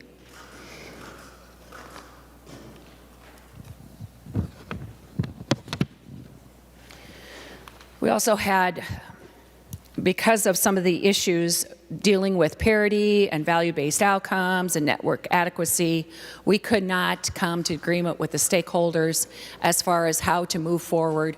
So we do have 2 studies in this bill. that looks at these various issues. The first study is expansion of telehealth delivery options. DHS and the providers will study the viability of audio-only communication for public programs. Because the plans, even though public programs, the plans wanted parity taken apart altogether, and that was not something I could do at all for this bill. We need to keep moving forward. We have these executive order, the executive orders in place, and they will be viable till 2023. So the best option was to study, and we're also going to study the healthcare services, including behavioral health services for the elderly, the rural communities and communities of color, and eliminating barriers for the vulnerable and underserved populations.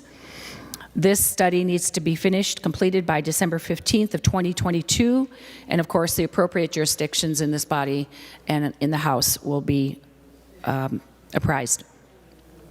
There's another study on telehealth in general, and MDH and DHS will study the impact of telehealth payment methodologies and expansion of access to healthcare services, to the quality of care and value-based payments, and the innovation in care delivery, and make recommendations on interstate licensing options for the professionals.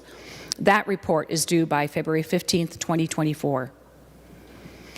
So very critical that we get this right, that we obtain the lessons that we've learned through COVID going forward, and how our telehealth presence and our healthcare delivery should look like. So we're accumulating this information, Mr. President, members, and then we will continue to work on this issue, which is so very important. We have a task force in here that has been through the appropriate committees. It was Senator Ucky's bill from last year, and it's a public-private telepresence strategy. It has 20 members.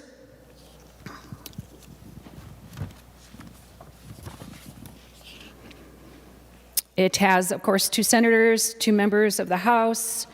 It has 2 members from the Association of Minnesota Counties.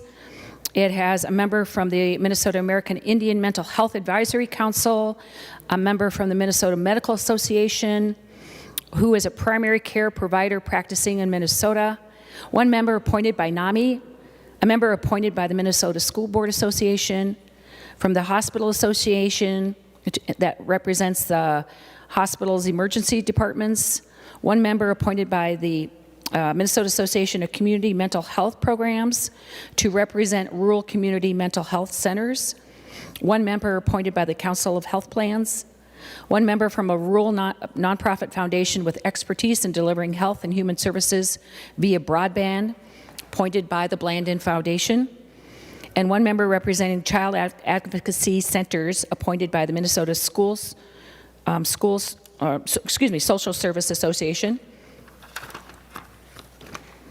1 member appointed by the Minnesota Social Service Association, a member appointed by Medical Alley and the Minnesota Nurses Association, a member from the Chief Justice of the Supreme Court, 1 member from the State Public Defender, and then there's ad hoc members or ex officio members from the Commissioner of Corrections, from Human Services, the Commissioner of Health, and the Commissioner of Education. The first meeting will be this July 15th of this year, and it'll expire a year later. And the duties will go through the Legislative Coordinating Commission, who will provide administrative help. And I'm very excited about this because we need to look at telepresence ongoing on how this is going to look through the state. Why can't we deliver our court services, our public safety services, our expansion of the mental health programs in our schools, not only just our healthcare delivery. So this task force is going to be looking at all of those. They're going to be looking at identifying criteria for suggested deliveries, including equitable statewide access, evaluating the bandwidth availability, competitive pricing, support for the single telepresence platform, determine standards and statewide capabilities for a single interoperable telepresence platform, and identify the barriers and recommendations for governance that will assure person-centered responsiveness. So that's, as I said, that is a short one-term task force that will hopefully have a really good report on how the state moves forward in a telepresence manner. Mr. President, I do have some amendments I'd like to move to. Senator Rosen, what's the first amendment you'd like to offer? Mr. President, I have the A28 amendment. Senator Rosen offers the A28 amendment. The Secretary will report the amendment. Senator Rosen moves to amend Senate File Number 1160 as follows, page 2, line 12, delete. This is the A28 amendment. To the amendment, Senator Rosen. Thank you, Mr. President. And this is basically a technical amendment. The store and forward technology language was adjusted to we had it striked the technology and put in transfer. That apparently has caused some problems in the industry. We're just going to go back to the original language and insert technology. Very simple. Discussion on the A28 amendment. Oh, Mr. Chair, I also forgot, Senator or Mr. President, I also forgot, there is a appropriation on line 1.7 of the amendment that is deleted out of the bill. Discussion on the amendment. Seeing none, all those in favor say aye. Aye. Opposed, say no. Motion prevails. The amendment is adopted. Senator Rosen. Thank you, Mr. President. I also have the A33 amendment. Senator Rosen offers the A33 amendment. The Secretary will report the amendment. Senator Rosen moves to amend Senate File Number 1160 as follows, page 5, line 4, delete. This is the A33 amendment. To the amendment, Senator Rosen. Thank you, Mr. President. This came from the March community, and basically it's for commercial coverage. This would create an exemption for audio-only communication coverage for emergency mental health services and substance use disorder services when a scheduled appointment is not possible. And this is a leap of faith, Mr. President and members, but as you know, you all know, telehealth has been extremely important in the delivery of mental health services and substance use disorder services. This is these folks that have been working with patients and clients that are suffering from mental health have seen a huge uptick through COVID-19, and they've responded very, very well. And this is something they're asking for. I do believe there will be a very good discussion in the conference committee. This was a late amendment that I feel could not have been addressed in any other committee because I just got it. But I feel this is something that we need to do for this particular these particular providers. Discussion on the A33 amendment. Senator Klein. Mr. Chair, Mr. President, and Senator Rosen, thank you very much for including the A33. This looks like a good way to move forward with incentivizing crisis-type telephonic services to patients across Minnesota and improving access for mental health crisis. I support the amendment. Any further discussion? Seeing none, all those in favor say aye. Aye. Opposed, say no. Motion prevails. The amendment is adopted. Any further discussion? Senator Rosen. Thank you, Mr. President. I do want to point out, members, the areas of concern that we still have about the bill, and that's why we turned towards a study. The plans want to be able to create a separate provider network or network adequacy. We are not there yet. There's a lot of moving pieces in this, and you have the teledocs coming in. You have a whole bunch of different factors coming in. We just need to put everything on pause before we put it in permanent statute and take a look at it. The plans want to do away with parity and be able to negotiate. And we're talking about value-based outcomes or contracts.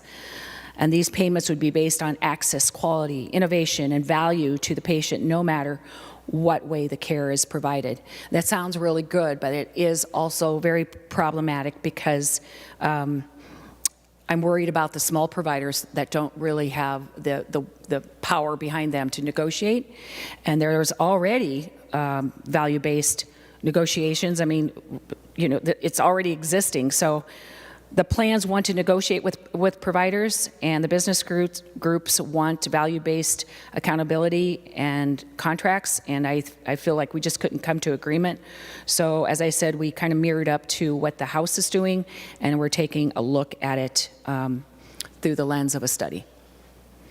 And then I would just like to say, Mr. President, that the providers have seen a 30% increase in telehealth visits from last summer. So currently it's around 15 to 20% increase. It was at the high just last summer. And the fact is the telehealth has allowed the patient-provider care and relationships to continue, which I think is so very important.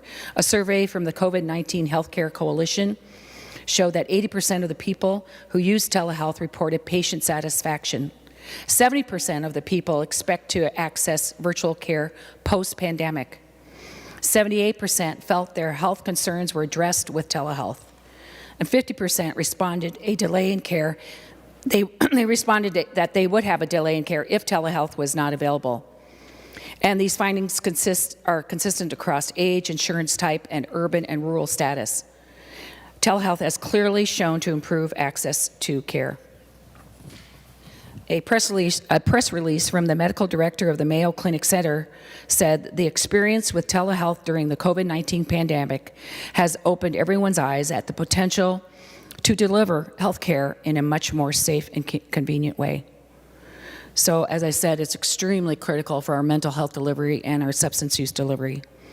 In a study on our 90-day post-operative procedure, rather than in-person visit, patients saved an average of $888 in out-of-pocket costs based on the travel, lodging, work, etc.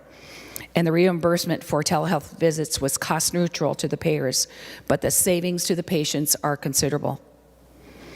So with that, Mr. President, members, I ask for your support, and I thank you for your consideration on this bill.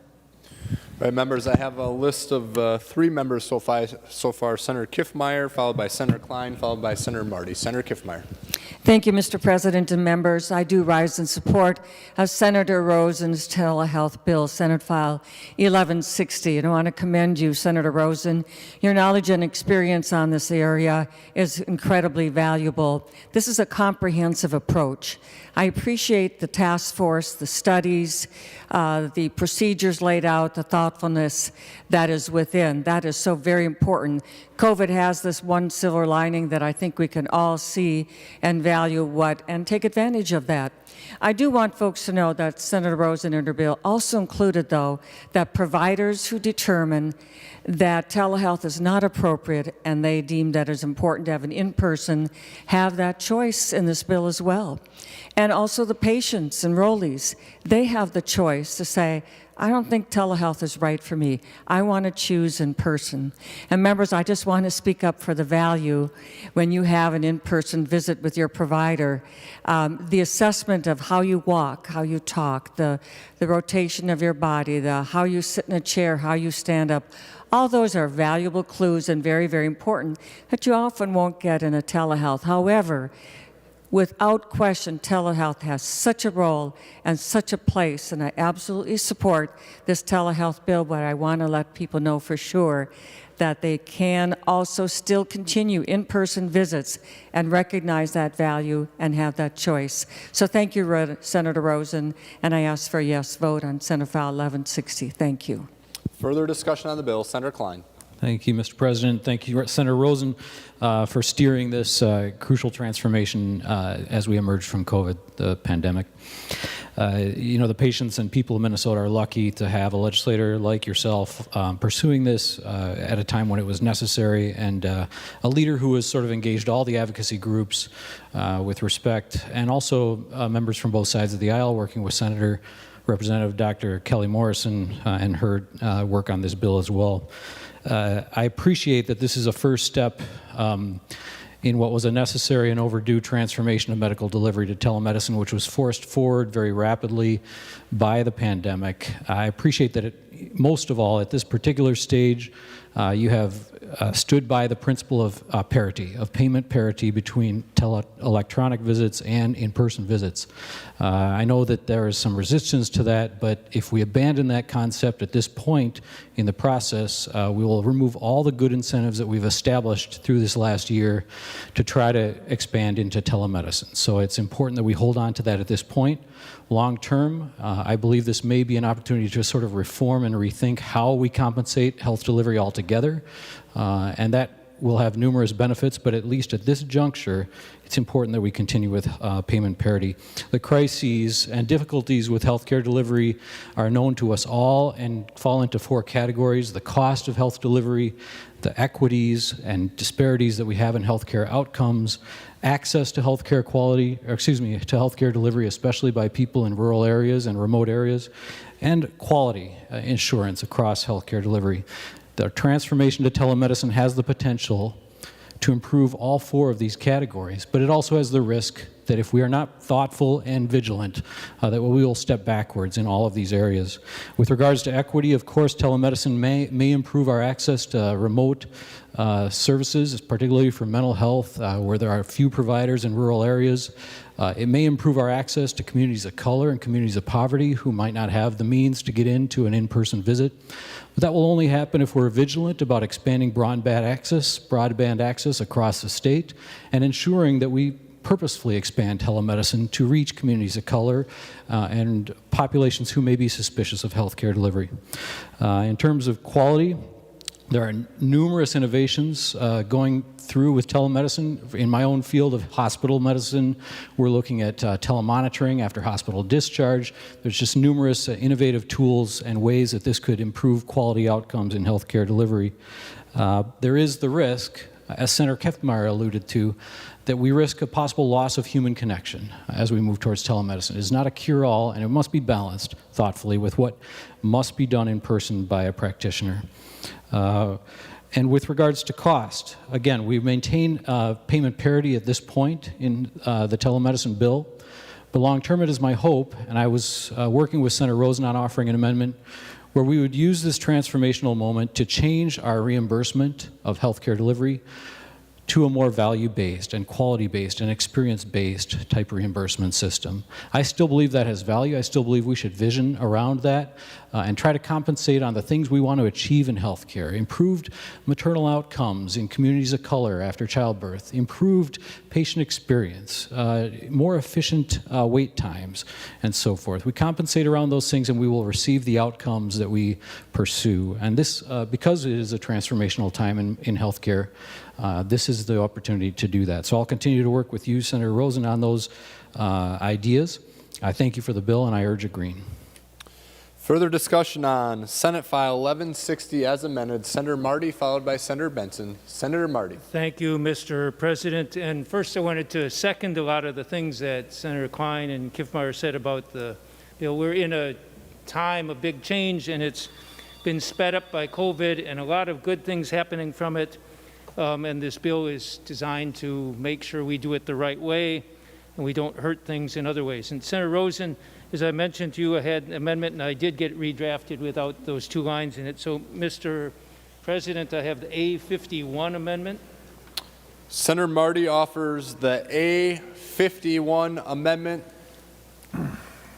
The Secretary will report the amendment. Senator Marty moves to amend Senate File number 1160 as follows. Page 40, line 8, delete. This is the A51 amendment. To the amendment, Senator Marty. Thank you, Mr. President and members. This amendment it came from Disability Law Center and Legal Aid with some concerns to make sure that when we're studying it, we're moving forward, not excluding things. Like the beginning, the first line of it talks about the commissioner. This is the part about where the commissioner would consult with providers, and we want to ensure that they're talking with all the interested stakeholders, including the enrollees in it.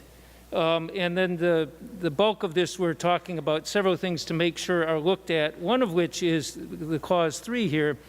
I want to highlight, because while this is certainly going to give more access to people, especially to things like specialists in rural communities, we also want to make sure what are the long-term consequences. Will some communities be saying, well, we can do more by telehealth, so we're not going to invest in a brick-and-mortar clinic?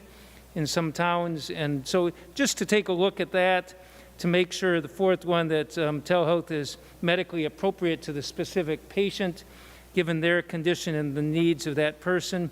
Make sure that the rights of the patient to choose between getting telehealth and in-person health are respected. It's basically some small things to be included in here that we'd like the thing to do. And again, Senator Rosen, this is the provisions we discussed, taking out the one you had some concerns about. So I urge your support and hope it's okay. Discussion on the A51 amendment. Senator Rosen.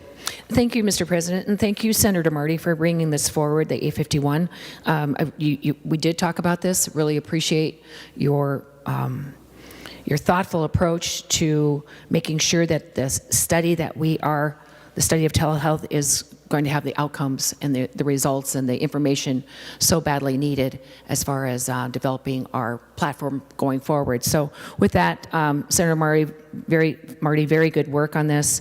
I appreciate you adjusting it a little bit to Senator Benson and my critique. And with that, I ask for a yes vote on the A51. Further discussion on the amendment. Seeing none, all those in favor say aye. Opposed say no. Motion prevails. The amendment is adopted. Any further discussion on Senate File 1160 as amended?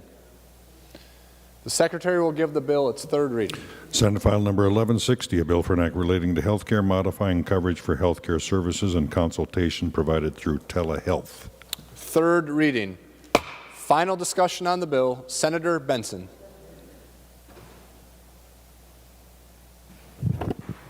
Thank you, Mr. President, and thank you, Senator Rosen, for being such a strong leader on this issue.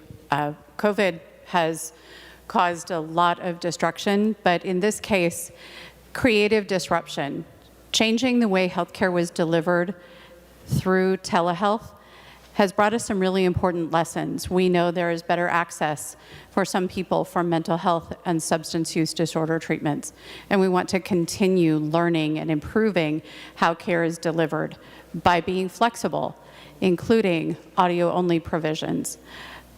There are some concerns I have with this bill. Overall, this is really excellent work, and I hope it gets a lot of bipartisan support. Some of the concerns that have been expressed to me, we need to start seeing some savings in the system for telehealth to prove its value. And that's going to mean better outcomes for patients will be part of the measure. Improved access to providers will be part of that measure. But eventually, it's going to have to show up in reducing cost. There are some virtual first insurance plans that are being put into the market that have a significantly lower premium. And so we need to keep in mind that all of this is going to continue to evolve. Even as it moved quickly in the past year, step by step, we're going to have to look at parity, for example.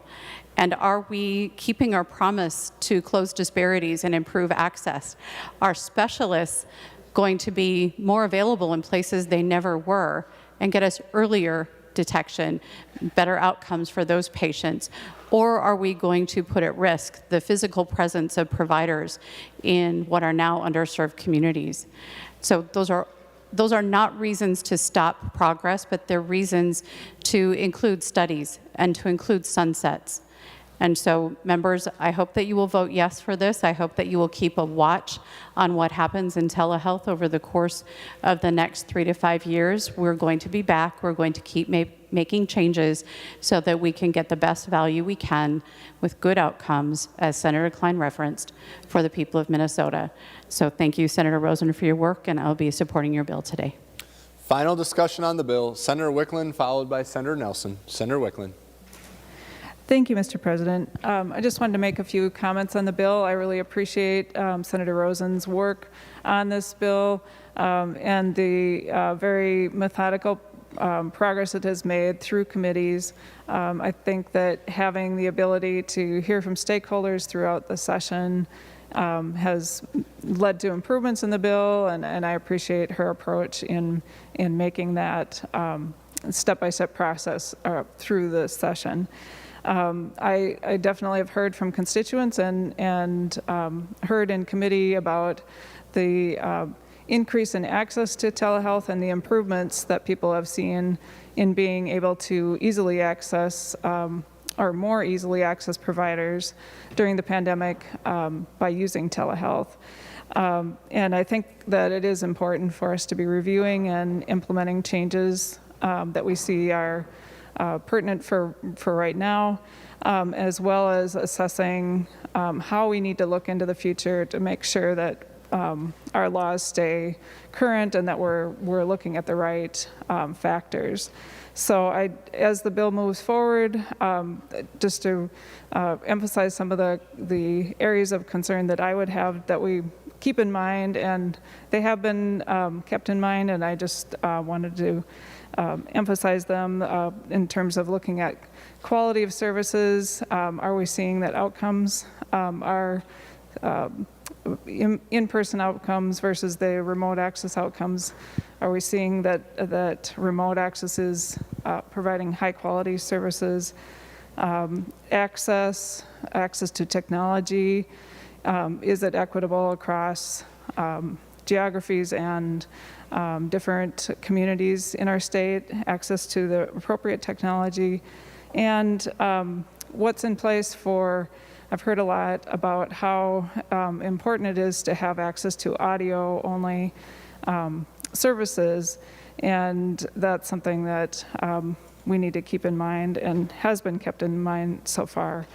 And then certainly the network coverage and the reimbursement issues have been raised, and I think that I really appreciate the fact that there are the studies included in the bill, so that we as a legislature will be more knowledgeable about how to better assess when payment rates, when parity is important, when we can look at other methodologies having to do with value.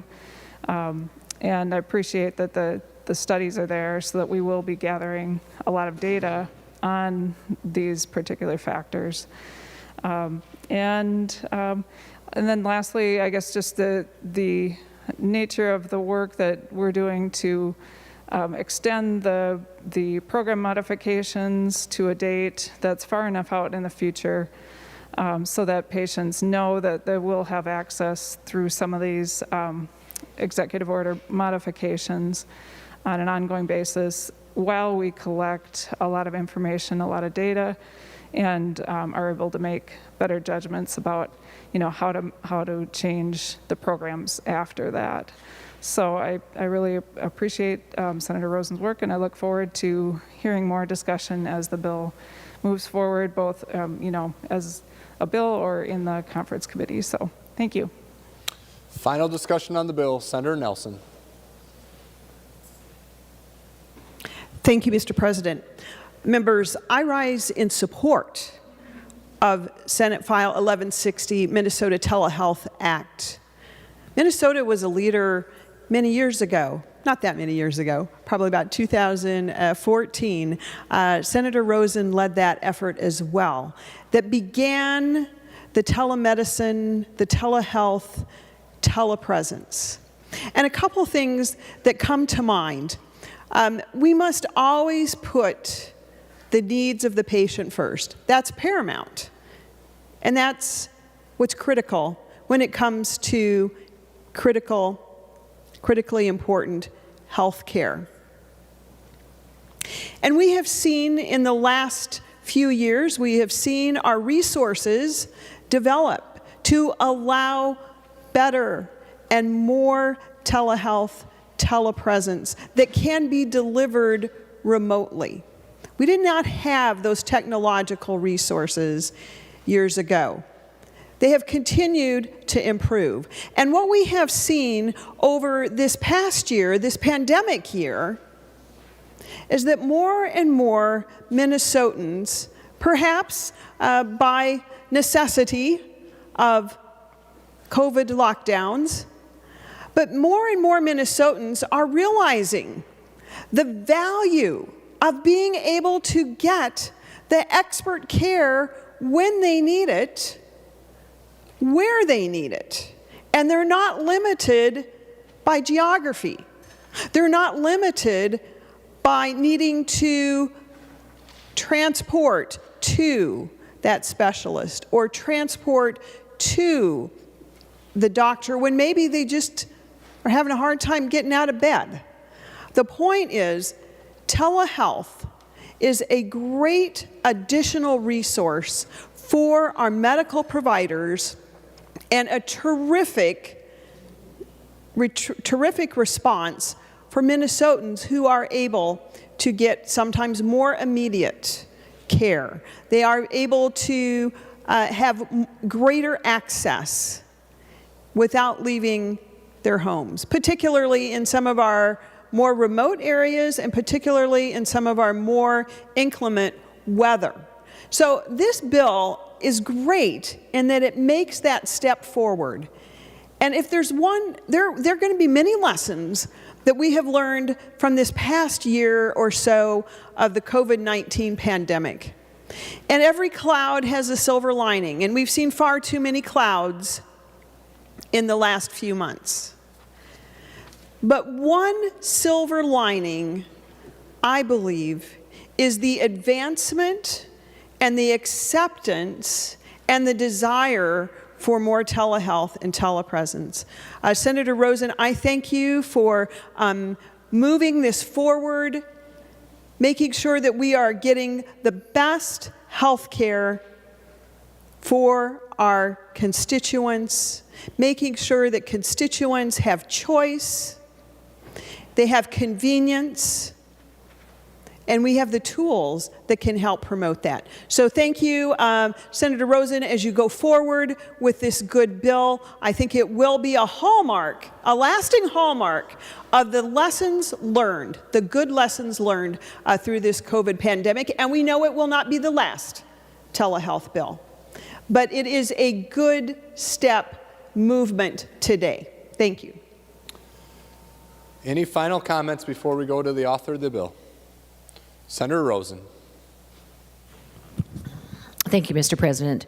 I just want to make a couple comments and make reference to the fiscal note. Thank you, Senator Benson, for carrying this very expensive fiscal note. You made reference, and many on the HHS committee know about the cost savings to this bill has not been recognized in the fiscal note. And that's something that I hope we can work on going forward. But you look at emergency room visits. Because of telehealth, those are down. There has to be a cost savings to that. Non-emergency medical transportation, there has to be a cost savings to that. Just being able to stay up on somebody's health checkups going forward, that you don't have that spike in severe injuries, cancer, whatever it's going to be. There's got to be some savings that we can capture, but that's another discussion going forward.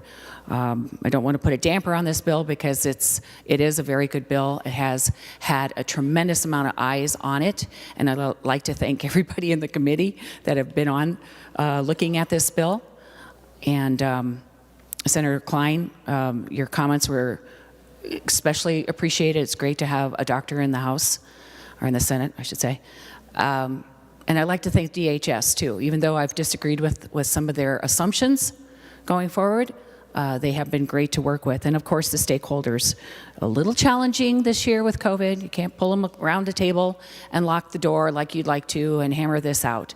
But we have tried, and I think we have a very good step going forward.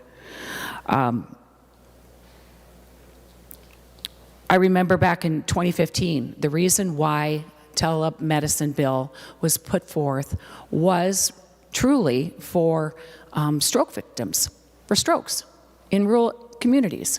There wasn't enough care in these rural hospitals to take care of, you couldn't get another provider to come to these communities, and you have a stroke victim to come through. What are they going to do with them? And I remember at the Mayo Clinic Hospital, or the Mayo Hospital in Fairmont, and I'm in the room, and the video is tapped into Rochester Mayo Center.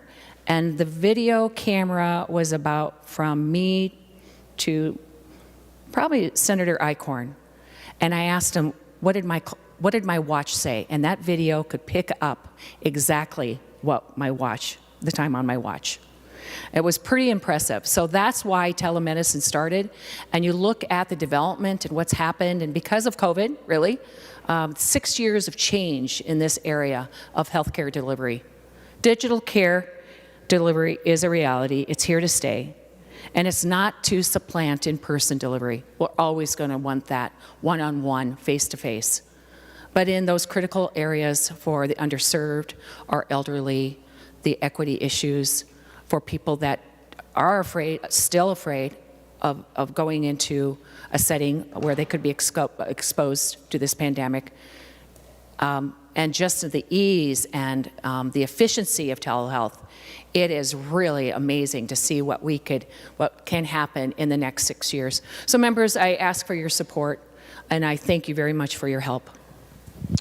Members, we're on final passage of Senate File 1160. Seeing no further discussion, the Secretary will take the roll.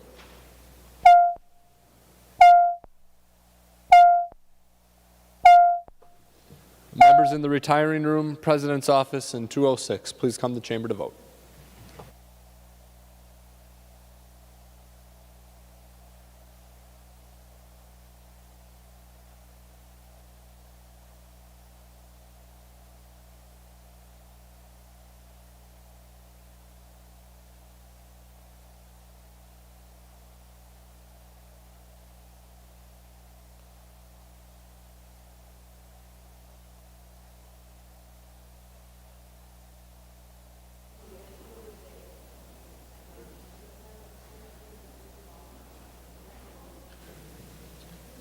I'll call on Senator Frentz to report the votes of the members voting under Rule 40.7. Senator Frentz. Thank you, Mr. President. Senator Bigham votes aye. Bigham votes aye. Senator Frentz. Senator Carlson votes aye. Carlson votes aye. Senator Frentz. Senator Champion votes aye. Champion votes aye. Senator Frentz. Senator Clausen votes aye. Clausen votes aye. Senator Frentz. Senator Dietzick votes aye. Dietzick votes aye. Senator Frentz. Senator Eaton votes aye. Eaton votes aye. Senator Frentz. Senator Fateh votes aye. Fateh votes aye. Senator Frentz. Senator Herr votes aye. Herr votes aye. Senator Frentz. Senator Isaacson votes aye. Isaacson votes aye. Senator Frentz. Senator Johnson Stewart votes aye. Johnson Stewart votes aye. Senator Frentz. Senator Kent votes aye. Kent votes aye. Senator Frentz. Senator Kunish votes aye. Kunish votes aye. Senator Frentz. Senator Latz votes aye. Latz votes aye. Senator Frentz. Senator McEwen votes aye. McEwen votes aye. Senator Frentz. Senator Newton votes aye. Newton votes aye. Senator Frentz. Senator Port votes aye. Port votes aye. Senator Frentz. Senator Rest votes aye. Rest votes aye. Senator Frentz. And Senator Torres Ray votes aye. Torres Ray votes aye. Senator Jasinski. Thank you, Mr. President. Senator Anderson votes aye. Anderson votes aye. Senator Jasinski. Senator Coleman votes aye. Coleman votes aye. Senator Jasinski. Senator Howe votes aye. Howe votes aye. Senator Jasinski. Senator Ingebrigtsen votes aye. Ingebrigtsen votes aye. Senator Jasinski. Senator Pratt votes aye. Pratt votes aye. Senator Jasinski. Senator Matthews votes aye. Matthews votes aye. Senator Jasinski. Senator Osmic votes aye. Osmic votes aye. Senator Jasinski. Senator Goggin votes aye. Goggin votes aye. Senator Jasinski. Senator Abler votes aye. Abler votes aye. Senator Jasinski. Senator Duckworth votes aye. Duckworth votes aye. Senator Jasinski. Senator Newman votes aye. Newman votes aye. Senator Jasinski. Senator Lang votes aye. Lang votes aye. Senator Jasinski. Senator Senjum votes aye. Senjum votes aye. Senator Jasinski. And thank you, Mr. President. Senator Westrom votes aye. Westrom votes aye. All members having voted who have the desire to vote, the Secretary will close the roll. There being 67 ayes and 0 nays, the bill is passed and its title agreed to. Next, we'll move to the 13th order of business, announcements of Senate interest. Without objection, the following senators will be excused from today's session. Senator Latz from 11 a.m. to 11:10 a.m.